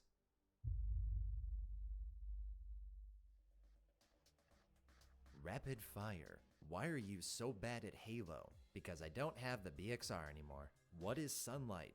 God's And his asshole. credits. His credits. His credits. And his Patreon. Yes. Okay. So I'll let you go first. What you think about that? Good video. I liked it. I guess no. It's like it's kind of funny because like the whole time I'm watching it, I'm thinking in my head secretly. Remember when I brought up to you the JRPG? How come we always end up fighting God to save the world at the end Yeah. of it, right? That's kind of the thought that I had at the end, where it's like, I'm a 15-year-old student. The game starts off, I'm fighting some monster, some grass monster in the dirt, and by the last chapter, I'm fighting God who's gonna destroy the solar system. And he's right. Like, um, there's another video that I watched where a guy was saying he's tired of depressing walking simulators, nights in the woods, fire watch and shit like that. But you're right. At this point, with how much gaming has kind of expanded and evolved, to make a game constantly about saving the world and stuff is at this point is an absolute choice. I don't know if I'm tired of it. I can't say that I am. As long as it's good, it's good. It is what it is. It's just something I'm used to. Most stories I kind of read usually are about saving the world, or it's probably about love or romance. But I think it's a fair complaint if you're really tired of that. Like, oh my god, like maybe I want to play a game where like if there's literal stakes, like you said. Like I kind of like the example you used about being a CEO in a company. I don't know if that's actually that game that you was talking about, where it's like you have to manage certain things. But it's like, yeah, man, saving the world could probably get annoying for someone who has to play a lot of video games like that. But it was an interesting video. I can't say that it's bothered me though. I haven't gotten tired of that. I am definitely tired of fighting God to save the world though. That I could say. I'm tired of it.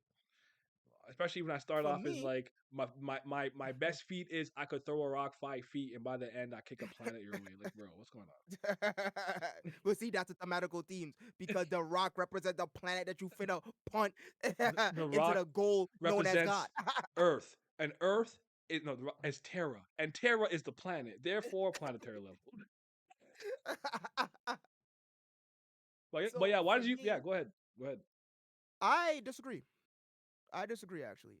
Okay. So I would like to preface by starting with Racevic is one of those funny video essay dudes who I actually only agree with 3 of his videos, Mhm. and the rest of his videos I think is cap. But the reason why I watch his videos because he has good visuals. I don't care for his fucking more radio talk show fucking voice, but he is well articulated. But I do like the visuals that he uses and some of the topics that he talks about is interesting enough. But I usually don't agree with him outside of the 3 videos that I said. And this is one of them. I don't agree. And the reason why I don't agree is I don't come to video games for narratives. That's Point true. blank period. I don't come for video games. I don't come to video games for narratives at all. If I want a narrative, I will read a visual novel. So any argument about narratives usually completely fly over my head. Well, I shouldn't say fly over my head, just kind of bounces off of me because I don't play that. I don't play them for narratives. Now, of course, if it has a good narrative, that is a fucking plus, plus, plus, plus, plus. Icing on the cake But for us. Yeah. yeah.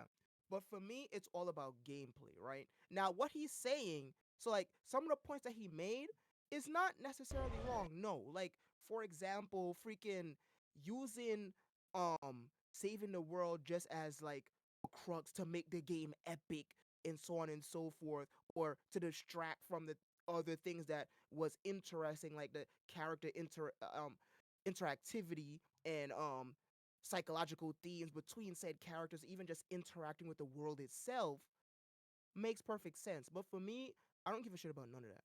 Because point blank, period, what I'm here for is the gameplay, right? So, for example, as I always like to talk about, Gothic is my favorite Western RPG.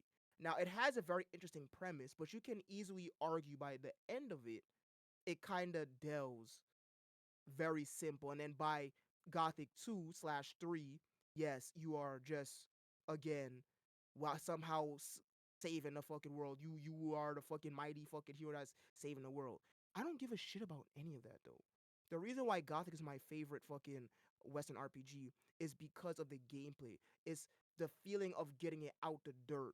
It's the feeling of being a literal nobody and being bullied by everybody around me, and then slowly getting stronger, learning how to be conniving and sneaky, or however you want to play the game, getting over on the people who freaking bullied you and stole from you, and all just form the free formality of the gameplay is what makes me like that game so much. I don't really care about the narrative like that. I don't like. I think the narrative, honestly, for me, I think the narrative is fucking funny. It's not supposed to be funny, but I find it funny. I'm just one of those people where I find a lot of funniness in the unintended, right? Mhm. So I get I what you think the mean. narrative is fucking We're like funny. this is a very serious scene, but I can't take it seriously. I'm laughing and giggling the whole time. I feel you. Yeah, exactly. So a lot of the thing, like just the way that people talk and the voice acting, because it is a German game, the English voice acting is very fucking funny to me. But it's the gameplay that makes me like the Xenoblade. game a lot. When I first heard Again, that Welsh accent, like, what the fuck is she? Where the fuck is she from? it's a, what? This is not a place on Earth. Is that You are not English? real. I'm hearing English words, but what is that accent? Go ahead, though. Sorry. Like I've never in a game took the role playing that seriously where I literally put my money away in a hidden chest before I would try to fight someone, because I know if I lose, he's gonna run my pockets. So I won't get my money stolen. Like that's some real life shit that I was thinking of playing that game. Right? That's why I like that game so much. Not because the fucking narrative was gripping and I relate to it so much and da da da da da. So essentially speaking, yeah, I fucking disagree, because I don't care. Like saving the world is cool, and it could get boring, but I don't come to video games for narratives like at all. That's why, and that's why I'm having such a hard time with fucking Eastward and just games that are so more narrative driven.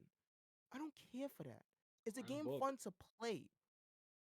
Make exactly, just be a book. Make a book. You don't even have to write on paper anymore. You could type this shit out. It could be digital. You don't have to make it a video game. Stop trying to make add this fake ass interactivity that doesn't change. It's completely the same no matter who's playing it, to give the facade that I'm playing a video game. Just make a fucking book, dog. There's nothing inherently, or I should say mechanically wrong with Eastward, but there's very little game in the video game, which is my problem. Characters are fine. Narrative so far is fine. The sound design is actually really fucking good. The graphics are even better. But again, I'm just pushing forward on the analog stick and pressing A, and I don't even have the luxury of having an auto for the dialogue, so I have to manually press A or X to advance the dialogue. I hate shit like that. But because the narrative is good, I'm supposed to rate it highly? No, I'm fucking bored. So yeah, so long story short, besides putting a jelly bean up my ass, I disagree with him. I don't care about saving the world. I don't care if the game is about freaking my trying to revive my loved one or saving the world. As long as the gameplay is fucking fun, is what I'm there for. Yeah, I'm with you. I've always been a gameplay over everything when it comes to video games. I would say the game could just start. I jump from the roof. It's like I gotta find my sister. I just play. I'm good enough for me. Like I don't need anything else. Like I'll be fine. Like even think about how we started this stream with the Celeste thing. I like Celeste because it's fucking fun. I think it's a really great, challenging platformer I had a great time with.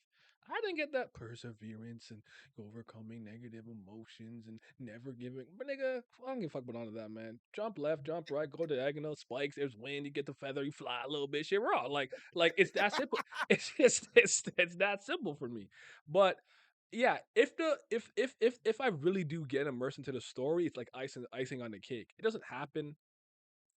I would say it happens often enough. There's a lot of video game stories I care about, but it's probably something like 30% if we're being like if we're going like percentage wise of all the games I've ever played, where it's like, what was the story in this game? Did you like it? Yeah, that's fine. Like kind of like the answer I'll give you more often than not. However, there's a lot of games that they lean or they rest their laurels a little bit on the fact that it's narrative driven or whatnot. So this is the thing that's supposed to be great about you, and you're not delivering. I'm gonna look at you. And Zelda, yes, you fall into that category because of the lore and the world building, and you guys want to have your multiple timeline, and now that you don't want to have Hyrule Historia, blah blah blah. So yeah, if your story is ass, it's not moving me. And as a matter of fact, if a story has if a game has a bad story, even if the gameplay is great, you might bug me. Like it might just start annoying me. Or I don't care. Skip, skip, skip, skip, skip, skip, skip. But I'm with you, man. I don't really care what I'm doing or what the story is. And plus, I'm a character person. Most of these games I end up playing is because I probably like a character a lot. Like Sea of Stars, Big Dick Garl. That's my guy. I like Glenn, Sienna, and what's the fucking music mage's guy's name? I can't remember his name right now. And Chained Echoes. Like I'm a character person more than anything. So a lot of these games that I like a lot, there's usually a character I like. Like Sonic Adventure 2 Battle. What do? Bro, Eggman is trying to blow up the world or some shit. Who cares? Shadow Rado. Exactly, dog. Like even games that is supposed to be about more narrative. You see, like RPGs were supposed are once upon a time in a magical era known as like fucking 1995 through like 2008. RPGs were the narrative game, right? And even with RPGs, I don't care for the story like that. Like I don't care. The story doesn't need to be the most like original, unique, mind blowing, never done before. You ain't never seen no shit like this before as story. Besides JRPGs, if you come at me if you a JRPG, you come at me talking about we gotta collect the fucking 5 crystals of elements. I'm not playing that. But You never played generally Zelda. speaking, You want generally the speaking, Earth Temple or Pearl, bro? You don't want that? no, at least Zelda at least has fucking gameplay Mhm. that isn't fucking just me playing with a calculator that I can't see. Um, I don't care about the story like that. What I'm there for is once again the gameplay. No, but this is just different type of gameplay, but the gameplay nonetheless. Maybe I find the characters fucking funny. Maybe fucking I like the battle system. Maybe I like the fucking overworld, or maybe I like the type of loot that you can find. So The there's a bunch music, of different the types. art style, something. Yeah, this when it comes to RPG, there's so many different types of RPGs that there are a lot of different things that'll make me enjoy the gameplay. But usually speaking, even with RPGs, I'm not really there for the fucking story like that. I'm Mhm. playing it because fucking the gameplay looks fun. Now, if the story fucking knocks my socks off, then shit, let's go. But yeah, generally speaking, whatever. Again, Piranha Bytes doesn't make stories that are so like unique and this and that. They're fairly simple, but the gameplay is why I love that company so much. Mhm. I'm even thinking of like Valhalla, visual novel. Yeah, I love it. Bro, I'm a bartender. I'm trying to make rent. That's the game. Look, but Dana, And boss, raw. Like, I don't know. I just don't require it for video games because I got movies, I got books and mangas and webtoons for that. Where like, yeah, you better write your ass off. You know. like, and there it is. I've had this conversation numerous times with my sister. She always says it. People just rely on this one medium for that. That's why they're so heavy on it. But there's so many other mediums out there that specifically target that. And I look at them. So why would I come to video games for a narrative when I could turn on my fucking TV? If I could go to the goddamn fucking movie theater, where I could pick up a book, where I could read a visual novel. Like there's so many mediums that specifically target the narrative. Why would I go to something that isn't 100% about the narrative and start whining, complaining about narratives? That's just so like baffling to me. I can't wrap my mind around that. That's why I never really understood the whole argument of narratives in games. Or do you know this game is so good because it's narrative driven. The narrative. I don't give a fuck about no damn narrative, boy. If you're gonna be Is it super fun narrative when I driven, press X? be 4 hours like to the moon, and I'm done. And $2. And even that, I like the characters. And they made me laugh more than anything. So yeah, that's a good video though. I might watch more of that It's guy it's a good after. video, but I just disagree with it. Yeah, it's funny you say that because like I kind of a channel is I'm like that where I'm like I'll watch this guy because I think what he does is good, but I disagree like 70% of the time with his big picture takeaway. But I think he makes Oh good God. videos. He'll talk about like backtracking and what makes a good super move. I think his name is Design Doc or something. Where I'm like, no, no. And even sometimes use an example where I'm like, I don't even agree with this example you're using, whether it's for good or bad or something in the middle. But I'm like, it's a good video though, all things considered. And the topic is interesting, but we are not aligned. But all right, so the So one let's that I continue. have here is called "The Problem with Souls Like." by a nigga named Nasu. He black. He sound Kanoko? black. Fate? All right. 3, 2, 1.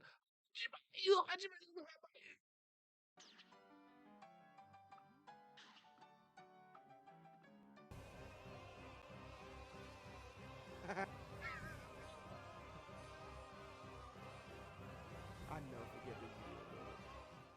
From Software's Dark Souls needs no introduction. Recently crowned the ultimate game of all time, the series is praised for its intricate level design, satisfying combat, and captivating world. But you're probably most familiar with Dark Souls for its notorious difficulty. Look! Look! It's out there! Oh shit! Oh my god! Koreans! You see exactly? Question mark? He not done? Oh, Then fuck the bag too. In fact, these games are so hard that every single challenging game that came after is actually paying homage to Dark Souls, the first hard game.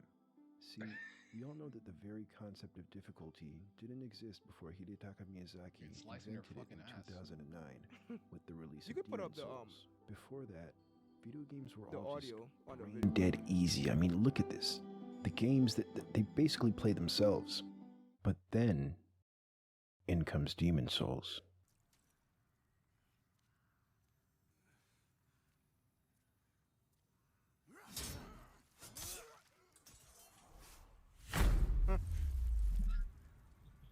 Then, 2 years later, Miyazaki shits out another hood classic, and game developers went wild. Bonfires, stamina bars, bloodstains, Estus flasks. If it was featured in Dark No. Souls, then it would Sonny also be D. featured in the next 100 games that you played. But we needed a name for these games, these copycats that were like Souls. Souls-likes. Medieval fantasy setting, Souls-like. Invincibility frame, Souls-like. Difficulty, Souls-like. Constipation, Souls-like. Wife cheated on you, Souls-like. Oh my God. Wait. What's that? You live in an abusive household?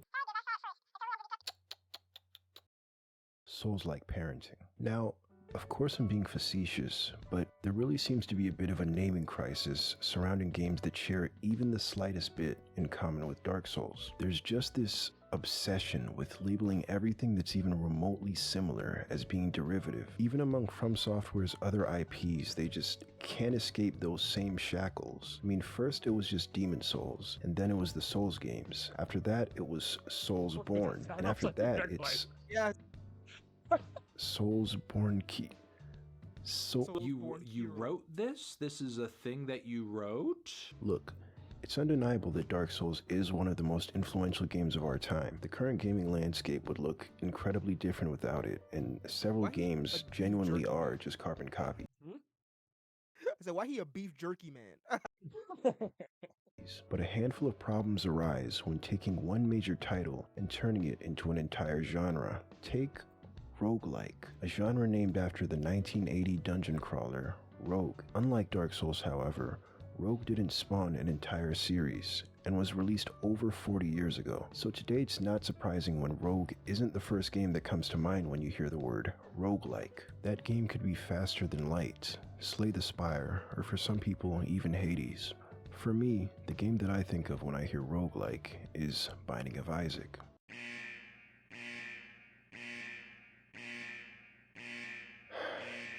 So I've just been kindly informed that Binding of Isaac is in fact not a roguelike, but a roguelite. Initially called roguelike-likes, roguelites are roguelikes that are like Rogue, but not as like Rogue as roguelikes. When you're categorizing a game based on what it derives from, is derived from, the label starts to lose all meaning. Roguelite is a genre born from games being too different from the original title to be called roguelikes, so why even keep rogue in the name? This kind of naming convention stifles creativity by suggesting that games should stick as close to the original as possible, and for every box on the checklist that a game doesn't tick, we'll just add another like at the end of the category. All games are derivative to some extent. There's no modern game that doesn't borrow anything from its predecessors, even Dark Jump like. Souls. From Software didn't invent the stamina bar or parrying, and corpse running has been a staple of MMOs long before Dark Souls was even a concept swimming around in Miyazaki's nutsack. Art inspires and genres overlap. It's the same with any medium of entertainment. While there are definitely landmark films, none of them have had their titles baked into their respective genres. That's not to say that they've never been copied, but after the wave of clones came innovation. Imagine if every movie with a ton of gore and a crash zoom was called a Tarantino-like. Or look at hip-hop. I mean, half of all rappers would be called Tupac-likes. It's exactly this phenomenon of derivative content Tupac-like. mixing and borrowing from previous media that leads to imaginative ideas. Metroidvania is a Boy. portmanteau of Metroid and Castlevania, and is used to describe games that borrow from both series. Or so the Wikipedia definition says. In actuality, it's used to refer to any game with a sprawling world that has certain areas gated behind abilities, upgrades, and items, like Super Metroid. The term came into use after the release of Castlevania Symphony of the Night, which featured a lot of these Metroid-like elements. Similarly, the game devs behind the quote-unquote Souls-like Metroidvania, Hollow Knight, had little to no experience with Dark Souls before making the game. And although they were inspired by Metroid, creating a Metroidvania wasn't something that they set out to do. Their inspiration came from various different games, but instead of trying to emulate any one in particular, they focused on trying to make a good-ass game. And spoiler alert, they made a good-ass game. When developers stick firmly to a blueprint, they're designing backwards, creating a game that conforms to established game mechanics rather than designing elements that'll best complement their game. Gris is a game that was originally intended to be a Metroidvania, but the creators wanted it to be accessible to people even if they've never played a video game, so they opted for a more linear approach. Linear is the antithesis of a Metroidvania. The devs would have to reimagine the formula in order to realize the vision they had for their game. I like this game a This lot, bitch but just spinning. it's kind of not a game though. You just kind of walk. I know it And isn't. They did a This damn bitch good just job. spinning. It's beautiful. Artsy partsy, as you say. Arts like.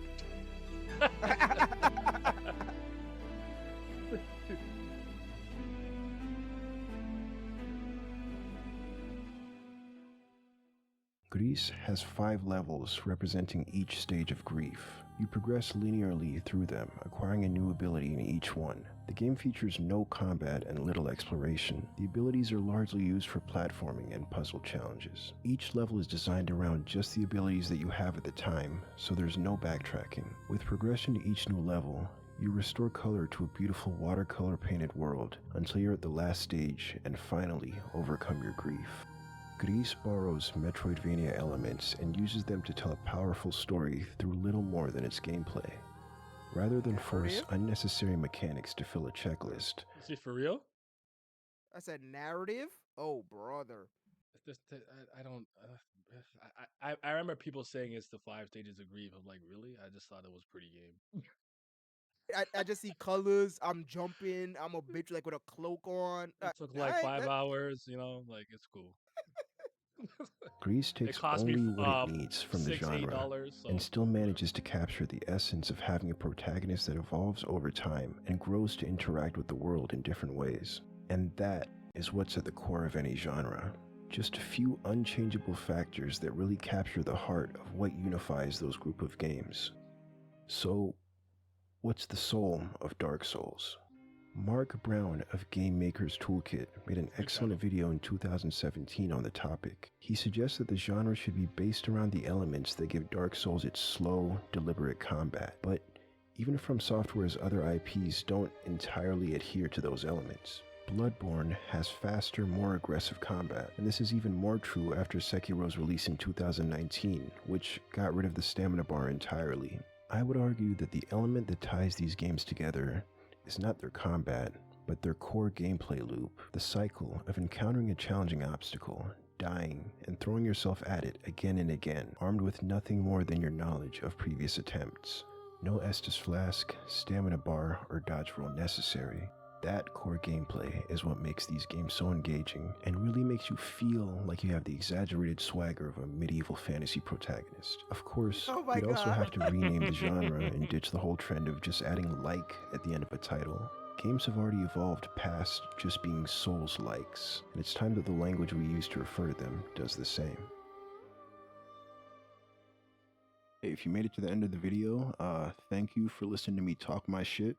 This is just a topic that So see, really... this is the part of Celeste right The here new that's about Soulsborne Eki never Rodin giving up, Ring right? game is dropping next week, Yeah, so I yeah. might do a And video So then on you this see that. right part here, right here. see right against the wall how she's clinging for dear life. It shows an over attachment to life and having to be okay with that, with your mortality.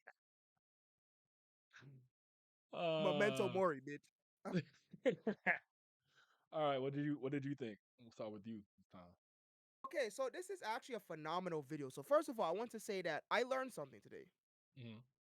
Anyone who plays horror games are simi likes. Yo, chief. Thank you. we gonna get in the dictionary. We gonna get it in the dictionary. But I actually learned something today. So I did not know that roguelike and roguelites were two different things. I legitimately thought that it was a fucking typo. Oh That no. fucking Okay. yeah, I legitimately thought that people on the internet were just being fucking idiots that they usually are and just made a typo. I've heard I did not Souls know that there was Light before too, where it's like it's not as hard, but it's very challenging, or there's like no stamina meter. Just by the way, I've heard that. I've seen that also. Just so you know. huh, But keep going. oh my god. But so I actually did not know that at all. So he actually taught me something, and I'm happy that I did. So I actually know the difference between the two. But man, I have everything that he said in this video, and I'm not trying to say that. Oh, well, I was the first, but it is. I give me my credit. But everything that he said in this video, I have tweets of complaining about. I always say, if you've been following me on Twitter.com for 5 years, or even while I was still in high school, you would probably have seen me say, "Why freaking From Software stands swear to God that Dark Souls invented dark fantasy." And anytime that there's a Wow. game that's dark fantasy, oh my God, it's Soulsborne. And he actually said that in this video.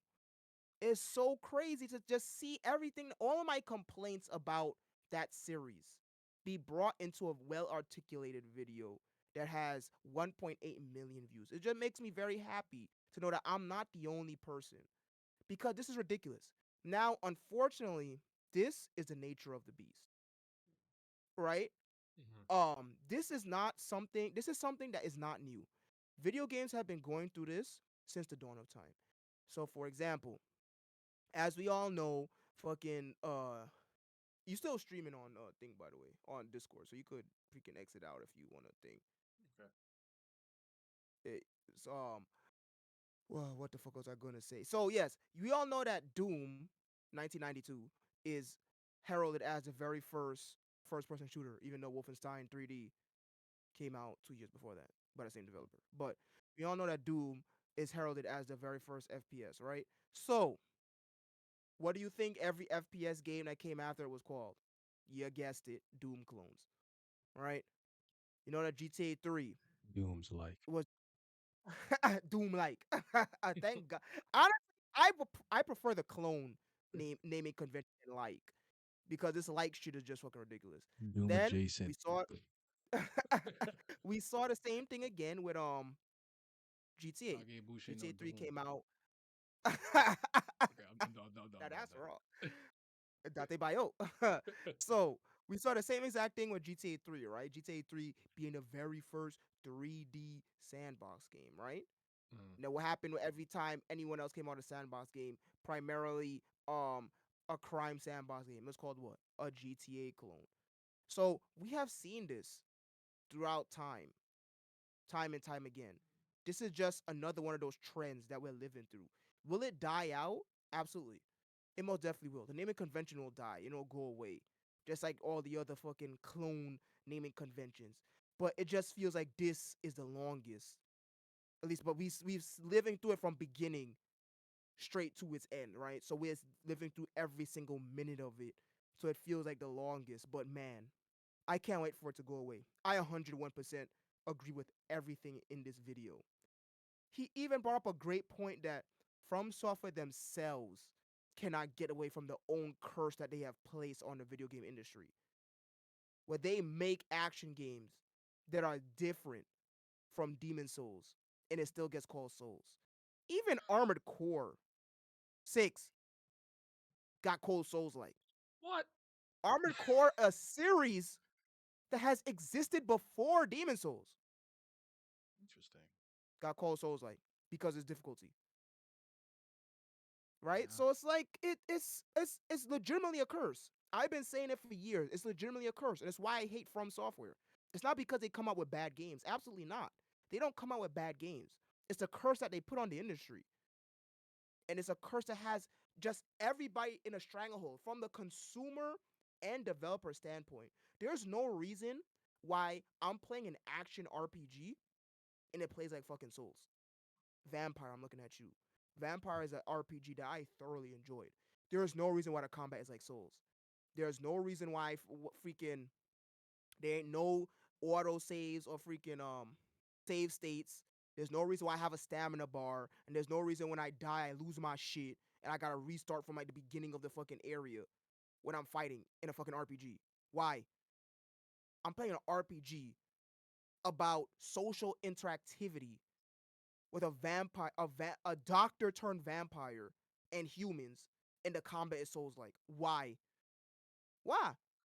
So it's like there's the curse that they have put on the industry in every fucking category is why I hate them. But yeah, man, that was a fantastic video. That was absolutely a phenomenal video. Yeah. To piggyback off what you said, it's just like you said, it is what it is. Human beings have a need. And honestly, I fall into this trap in my own ways. It's just not hyper focused to this level. I need to categorize things in the brain for them to understand it in a better way.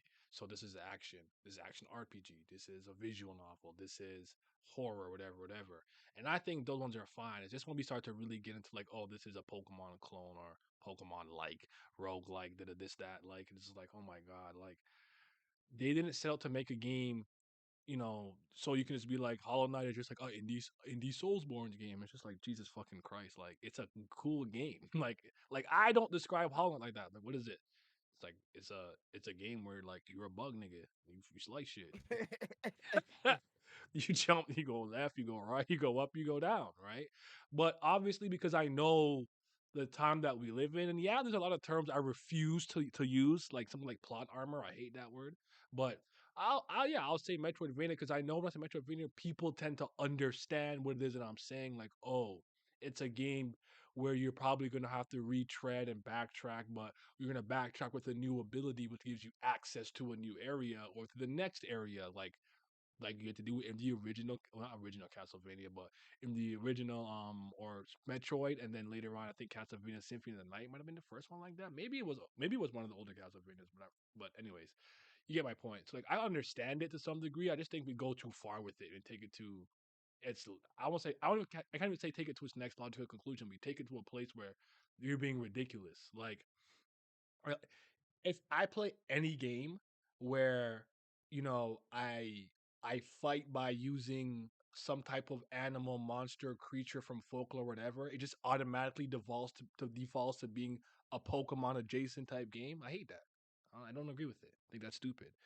Now, if you want to be a little more whatever, like some creature collection, monster tamer game, okay, I get that because human beings have to categorize things. This is actually like a psychological thing that's real. Like we do this, but I thought it was a good video. I thought it was interesting, and I'm very tired of.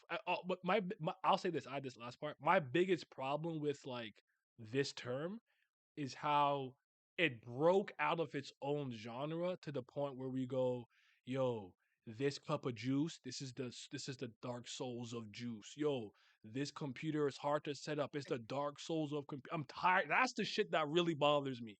Where it's like Celeste is like the Dark Souls of plat. I'll kill you. Shut the fuck up and say it's hard. Say it's challenging and say why. Don't just use a blanket term. Oh well, Oh my we god. associate Soulsborne with a difficulty. So if I say that, it's difficult to understand. This narrative is the Souls like story. It's like that's the shit that bothers me more than anything. It broke out of its own fucking genre to other shit. So yeah, Yeah, it's a but legitimate curse. It is a legitimate curse, and I feel like genres are a thing, right? Like genres are a thing, even though sometimes they lose their meaning. Like for example, wow, I said I fused example in the word I was already about to use for the example. Adventure. Adventure games have totally lost their meaning. There's a difference between adventure, an action game, and an action adventure. I legitimately did not know this for quite some time, but an adventure game is a game that doesn't really have action in it. So for example, I will use The Curse of Monkey Island as an example. That is an adventure game. Essentially in adventure games, you follow a narrative, there's beginning and an end. You can usually die, so there's still a risk. There are puzzles, but you're not like actively fighting in real time. You're usually just clicking around on a screen, pixel hunting, trying to find items, and then trying to figure out where you have to use said items. That is an adventure game. An action game, something like fucking a Galaga. You just fucking shooting aliens at the top of the screen, right? Now, an action adventure game fuses the two. So you're going on an adventure, you're solving puzzles, you finding items, but you are also actively fighting in real time. You press a button and one thing happens. So you press X and then you punch once. Press X 2 times and you punch 2 times, right? So these three things have meaning.